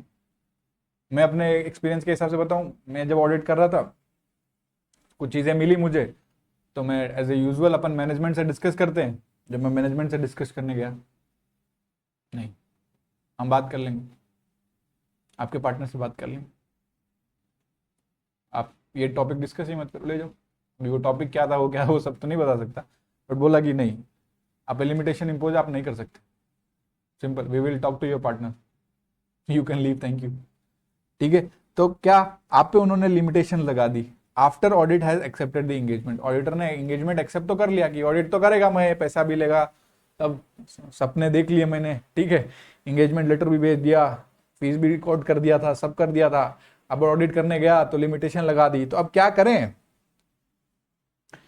अगर उसको लगता है कि ये वाला अगर इन्होंने ऑब्टेन नहीं कर पाएंगे, सफिशिएंट अप्रोप्रिएट ऑडिट एविडेंस नहीं कर पाएंगे, और इसकी वजह से result in the need to express a qualified opinion या फिर डिस्क्लेमर ऑफ ओपिनियन, अगर हम ऑडिट एविडेंस ऑब्टेन नहीं कर पाते, तो देखना मेरे भाई, यहाँ पे ऑडिट एविडेंस नहीं कर पा रहे थे, यहाँ पे ऑडिट, यहाँ सॉरी एक सेकंड ना, यहाँ पे ऑडिट एविडेंस हम लोग नहीं ऑब्टेन कर पाए, यहाँ पे नहीं कर पाए, तो या तो क्वालिफाइड ओपिनियन देंगे या डिस्क्लेमर ऑफ ओपिनियन देंगे, कोई दिक्कत है क्या?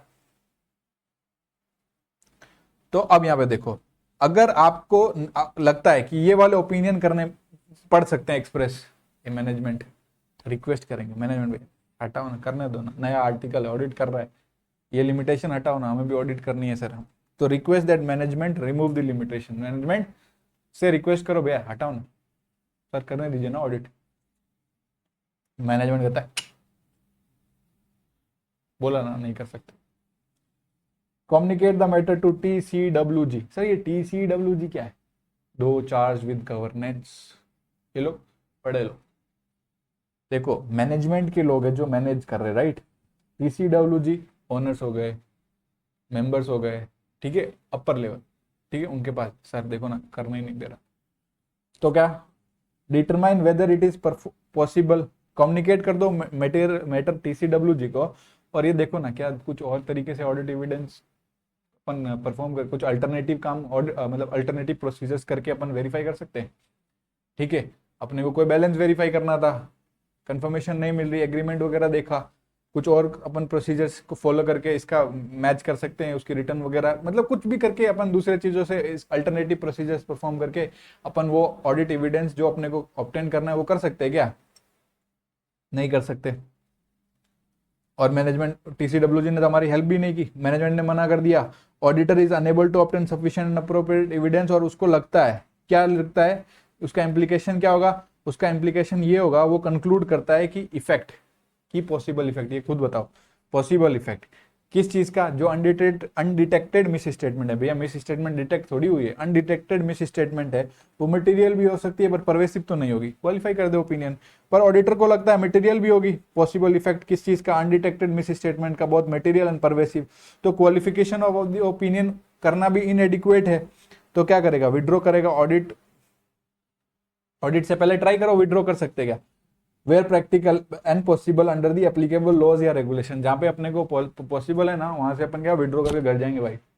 लेकिन यहाँ पे विड्रॉल भी नहीं कर सकते। If withdrawal from the auditor before issuing the audit report is not practicable या फिर नॉट पॉसिबल, ना ही प्रैक्टिकेबल है ना ही पॉसिबल है, और आपको मना किया, आप विड्रॉ कर ही नहीं सकते लॉज एंड रेगुलेशन के हिसाब से, तो आपको डिस्क्लेमर ऑफ ओपिनियन देना पड़ेगा। कौन सी बड़ी बात होगी इसमें? बस एक ही लाइन लिखना है पहले।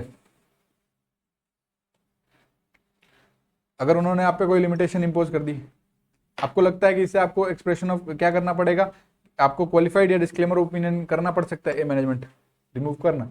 मैं चुप नहीं कर रहा, नहीं हटा रहा, ये लिमिटेशन रहेगी। और फिर TCWG की बोलेंगे और अगर ट्राई करेंगे कुछ दूसरा अल्टरनेटिव ऑडिट प्रोसीजर्स परफॉर्म कर ले, सफिशिएंट अप्रोप्रिएट ऑडिट एविडेंस मिल जाए, पर ये सारे तरीके काम नहीं कर रहे, नहीं कर पा रहा वो obtain sufficient and appropriate audit evidence, और उसको लगता है कि ये जो पॉसिबल इफेक्ट होगा इस मिस स्टेटमेंट का, जो डिटेक्ट नहीं हुई है मिस स्टेटमेंट अभी तक, जो मटेरियल मिस स्टेटमेंट मतलब जो मिस स्टेटमेंट डिटेक्ट नहीं हुई, अनडिटेक्टेड मिस स्टेटमेंट है, तो क्या करेगा, और उसको लगता है कि मटेरियल है बट परवेसिव नहीं है, क्वालिफाई, और उसको लगता है कि ये क्वालिफाई भी है, मतलब ये तो क्या है सर, ये दो चीज है, एक सेकंड पेन कहाँ गया मेरा, मटेरियल भी है और परवेसिव भी है, वो क्या है, मटेरियल भी है और परवेसिव भी है, ऑडिट एविडेंस नहीं कर पाया, किस चीज का, कलेक्ट नहीं कर पाया, unable to obtain sufficient and appropriate audit evidence, आंख बंद करके क्या करेंगे सर, उसको लगता है कि यहाँ पे क्वालिफिकेशन देना भी काफी नहीं होगा, वुड बी इनएडिक्वेट, और ये सिचुएशन की ग्रेविटी को कम्युनिकेट कर दो, to be inadequate to communicate the gravity of the situation, इसका मतलब पता क्या है, ये साफ साफ कह रहा है कि अगर मैंने एक्सप्रेस कर दिया क्वालिफाइड ओपिनियन, तो ये जो मैटर है उसकी ग्रेविटी है, मतलब जितना इसका वजन है, जितनी इसके इससे प्रॉब्लम होने वाली है, जितना ये चीज को कम्युनिकेट ही नहीं कर पाएगा यूजर्स को, तो वो इनएडिक्वेट है। क्या इनएडिक्वेट है sir, expression of qualified opinion is इनएडिक्वेट here, तो हम लोग क्या करेंगे, डिस्क्लेमर ऑफ ओपिनियन देंगे ना, उससे पहले हम ये ट्राई करेंगे, विड्रॉ कर सकते हैं तो अगर प्रैक्टिकेबल है या पॉसिबल है तो विड्रॉ करेंगे, अगर वो पॉसिबल या प्रैक्टिकेबल नहीं है कर जाएंगे और डिस्क्लेमर ऑफ ओपिनियन दे देंगे, बात खत्म। अब सुनो सर, वेयर ऑडिटर विड्रॉल, देखो अब ये वाला जो चीज आपको मैंने बताया, ये क्वेश्चन है, आपको याद रखना है, एग्जाम के लिए भी इंपॉर्टेंट है, इसमें तो सब इंपॉर्टेंट है। अगर ऑडिटर का विड्रॉल परमिट नहीं किया, लिस्टिंग एग्रीमेंट और SEBI of India's directive on the resignation of auditor does not permit withdrawing from the engagement without issuing the audit या रिव्यू रिपोर्ट, या आपने ऑडिट किया या आपने रिव्यू किया, ऑडिट रिपोर्ट रिव्यू रिपोर्ट, ठीक है, तो लिस्टिंग एग्रीमेंट जो सेबी का है या फिर जो सेबी के डायरेक्टिव्स है, मतलब जिसमें उन्होंने डायरेक्शन दिए हुए हैं, डायरेक्टिव्स किस पे, on the resignation of auditor, उसमें उन्होंने मना कर रखा है कि भैया तुम नहीं जा सकते without issuing the audit report, तो आपको वो तो फॉलो करना पड़ेगा ना, आप उस केस में आप क्या करते हो, अपना ऑडिट करना पड़ेगा, आपको रिपोर्ट देना पड़ेगा, ठीक है। तो अब सर एक बात है, यहाँ पे तीन सिचुएशन है, तीन सिचुएशन को इस चार्ट के माध्यम से हम डिस्कस करते हैं, तीनों सिचुएशन को देखो, पहले तीन क्वार्टर है, अप्रैल मई एंड जून, अप्रैल मई और जून, ये तीन क्वार्टर है। ऑडिटर रिजाइन करता है with in 45 days from the end of the quarter, ये क्वार्टर खत्म होगा, क्वार्टर खत्म होता है, तो उस क्वार्टर खत्म होने से विद इन 45 डेज में वो रिजाइन करता है, क्या देखो इधर आओ, if auditor resign with in 45 days from the end of quarter of a financial year, वो क्वार्टर खत्म हो रहा है, उसके विद इन 45 डेज में वो क्या कर रहा है, रिजाइन कर रहा है। If auditor resign with in 45 days from the end of quarter, quarter खत्म, उसके विद इन 45 डेज में वो जा रहा है, कोई दिक्कत, कोई दिक्कत नहीं। या फिर ऑडिटर रिजाइन करेगा after 45 days from the end of the quarter, जब क्वार्टर खत्म हुआ, if auditor resign after 45 days from the end of quarter, जो क्वार्टर खत्म हो गया, एंड ऑफ क्वार्टर हो गया, इधर आओ, ऑडिटर ने कब रिजाइन किया, with in 45 days from the end of quarter, जो क्वार्टर खत्म हो रहा है उसके विद इन 45 डेज में उसने रिजाइन किया, या फिर वो रिजाइन कर रहा है आफ्टर 45 डेज, ये देखो आप 45 डेज है, तो अगर विद इन 45 डेज कर रहा ना, ध्यान से सुनो, बहुत इजी कंसेप्ट है, विद इन 45 फ्रॉम की कब से क्या हो गया, हेलो सब ठीक है, सुनो, with in 45 days from the end of the quarter, हाँ ठीक है, with in 45 days from the quarter है, अगर देखो with in 45 days from the end of quarter अगर आप कर रहे हो कंप्लीट, तो उसको लिमिटेड रिव्यू रिपोर्ट या ऑडिट रिपोर्ट उसको उस क्वार्टर की देके जाना है।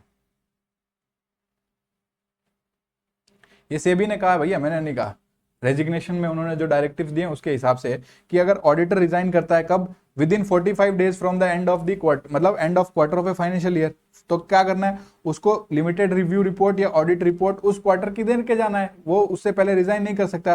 Then auditor shall before such resignation, वो रेजिग्नेशन करने से पहले लिमिटेड रिव्यू रिपोर्ट, अगर वो लिमिटेड मतलब रिव्यू ऑडिट कर रहा था, रिव्यू कर रहा था या फिर ऑडिट कर रहा था, तो अगर रिव्यू कर रहा था तो लिमिटेड रिव्यू की रिपोर्ट दे दो, या ऑडिट कर रहा था ऑडिट रिपोर्ट उस क्वार्टर की देके जाओ, ठीक है, वेरी सिंपल। अगर कब रिजाइन करता है, with in 45 days from the end of the quarter, sir quarter खत्म के 45 दिन बाद जा रहा है वो, रिजाइन करता है कब, after 45 days from the end of quarter, quarter खत्म 45 दिन from the end of quarter of a financial year, ठीक है, तो वो क्वार्टर खत्म के 45 दिन बाद में, ए भाई रुक, लिमिटेड रिव्यू रिपोर्ट तो तू इशू कर, ऑडिट रिपोर्ट भी इशू कर, मतलब अगर लिमिटेड रिव्यू रिपोर्ट है तो वो इशू कर, अगर ऑडिट रिपोर्ट है तो वो इशू कर, इस क्वार्टर की तो कर ही कर, as well as next quarter की भी कर।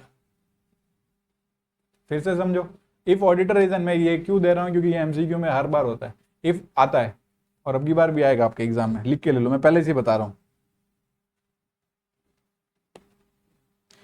अब देखो, आपके रेजिग्नेशन पे कुछ डायरेक्टिव्स हैं, उसके हिसाब से अगर आप रिजाइन करता है, अगर ऑडिटर रिजाइन करता है with in 45 days from the end of the quarter, कब रिजाइन कर रहा है, विद इन 45, ये लिस्टेड कंपनीज पर एप्लीकेबल होता है, आप लोग को पता होना चाहिए, ठीक है, लिस्टिंग एग्रीमेंट, तो लिस्टेड कंपनीज में ये एप्लीकेबल होता है। अगर ऑडिटर रिजाइन कर रहा है with in 45 days from the end of the quarter, जो क्वार्टर खत्म हो गया उसके विद इन 45 डेज में अगर वो रिजाइन कर रहा है, कोई दिक्कत नहीं है, वो उस क्वार्टर की रिपोर्ट देके जा और घर जा।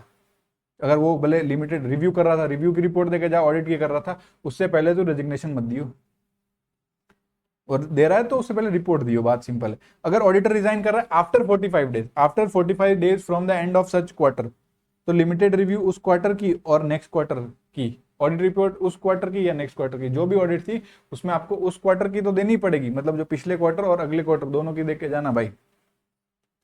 अगर उसने लगातार है signed the limited audit review या audit report for first 3 quarters, पहले 3 क्वार्टर की रिव्यू रिपोर्ट या ऑडिट रिपोर्ट जो भी वो कर रहा था, चाहे ऑडिट कर रहा था तो ऑडिट या रिव्यू कर रहा था तो रिव्यू, उसने पहले 3 क्वार्टर की, फर्स्ट 3 क्वार्टर की साइन कर दी, तो लास्ट क्वार्टर की देके घर जाएगा।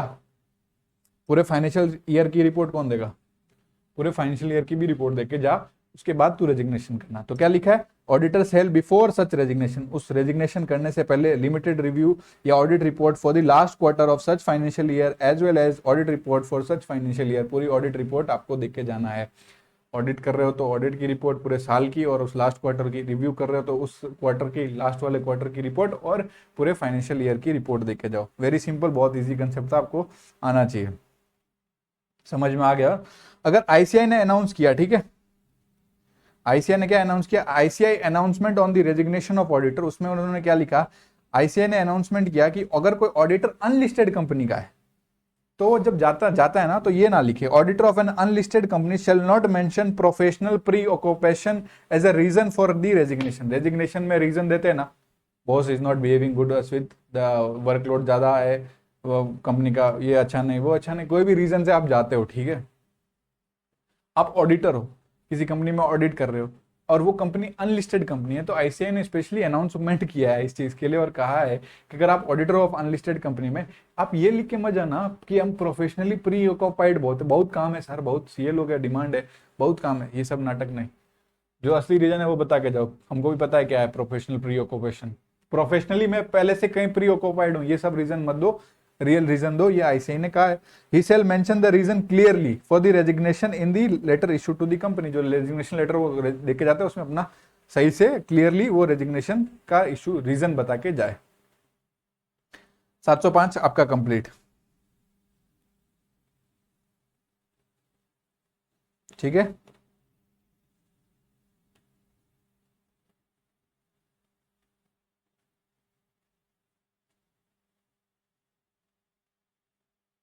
705 पे देखो, 705 ऐसे 705 का नाम क्या था, modification to the opinion in the independent audit report. अब मेरे साथ एक बार सारा इसको देखो, मॉडिफाइड रिपोर्ट में अपन क्या करेंगे सर, 3 टाइप के ओपिनियन होते हैं, क्वालिफाइड ओपिनियन, डिस्क्लेमर ओपिनियन और adverse opinion. Sir qualified opinion, disclaimer opinion और एडवर्स ओपिनियन, एडवर्स ओपिनियन कब देंगे, हम ऑब्टेन कर लिया सफिशिएंट अप्रोप्रिएट ऑडिट एविडेंस और हमको चीजें जो मिली वो मटेरियल भी थी और परवेसिव थी। मटेरियल मतलब जो इन्फ्लुएंस कर सकता है इकोनॉमिक डिसीजन ऑफ यूजर्स, और परवेसिव मतलब सर वो डिसीजन तो इन्फ्लुएंस करने का छोड़ो, वो फाइनेंशियल स्टेटमेंट के एक एलिमेंट तक रिलेटेड नहीं है, वो सारे एलिमेंट आइटम और अकाउंट से रिलेटेड है।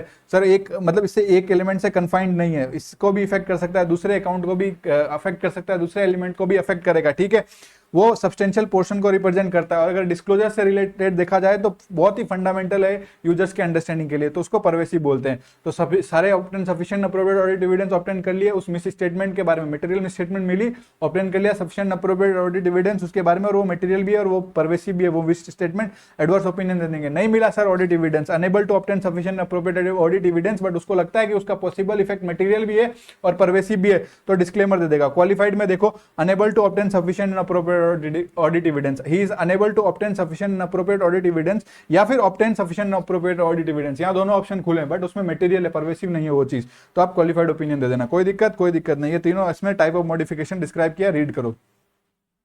ठीक है। अब के स्पेशल कंसिडरेशन मतलब वर्डिंग क्या यूज करोगे, पहले मैंने बोला क्वालिफाइड में तो यार एक मिस स्टेटमेंट की वजह से आप सब थोड़ी खराब बोलोगे, तो बोलो accept for the possible effect, या फिर accept for the effect of the जो मैटर हमने डिस्क्राइब किया इन the basis of qualified section. उसमें अगर फेयर प्रेजेंटेशन के हिसाब से कर रहे हैं तो हम लिखेंगे कि भैया प्रेजेंट करता है एफएस, जो एफएस है ना वो प्रेजेंट कर रहा है फेयरली इन ऑल, क्या लिखेंगे, इन ऑल मटेरियल रिस्पेक्ट, क्या करता है, ट्रू एंड फेयर व्यू भी देता है, ये भी लिख सकते हैं, और true and fair view in accordance with applicable FRF. या अगर कंप्लायंस फ्रेमवर्क में है तो सीधा सीधा लिखेंगे जो एक्कम्पनिंग एफएस है वो प्रिपेयर्ड हुआ है in all material respect in accordance with the applicable FRF, कोई दिक्कत नहीं। अगर मॉडिफिकेशन अगर किसकी वजह से unable to obtain sufficient approved audit evidence की वजह से है तो हम लोग वर्ड यूज करेंगे पॉसिबल इफेक्ट, कोई दिक्कत नहीं। अब सर देखो अगला देखो, अब अगर आपको एक्सप्रेस करना है, क्या एक्सप्रेस करना है, एडवर्स ओपिनियन। अगर आपको एडवर्स ओपिनियन एक्सप्रेस करना है तो आप ये लिखोगे because of the significance of the matter, जो मैं डिस्क्राइब किया है बेसिस ऑफ एडवर्स ओपिनियन वाले सेक्शन में, उसके हिसाब से अगर हम फेयर प्रेजेंटेशन और कंप्लायंस फ्रेमवर्क में अगर करते हैं,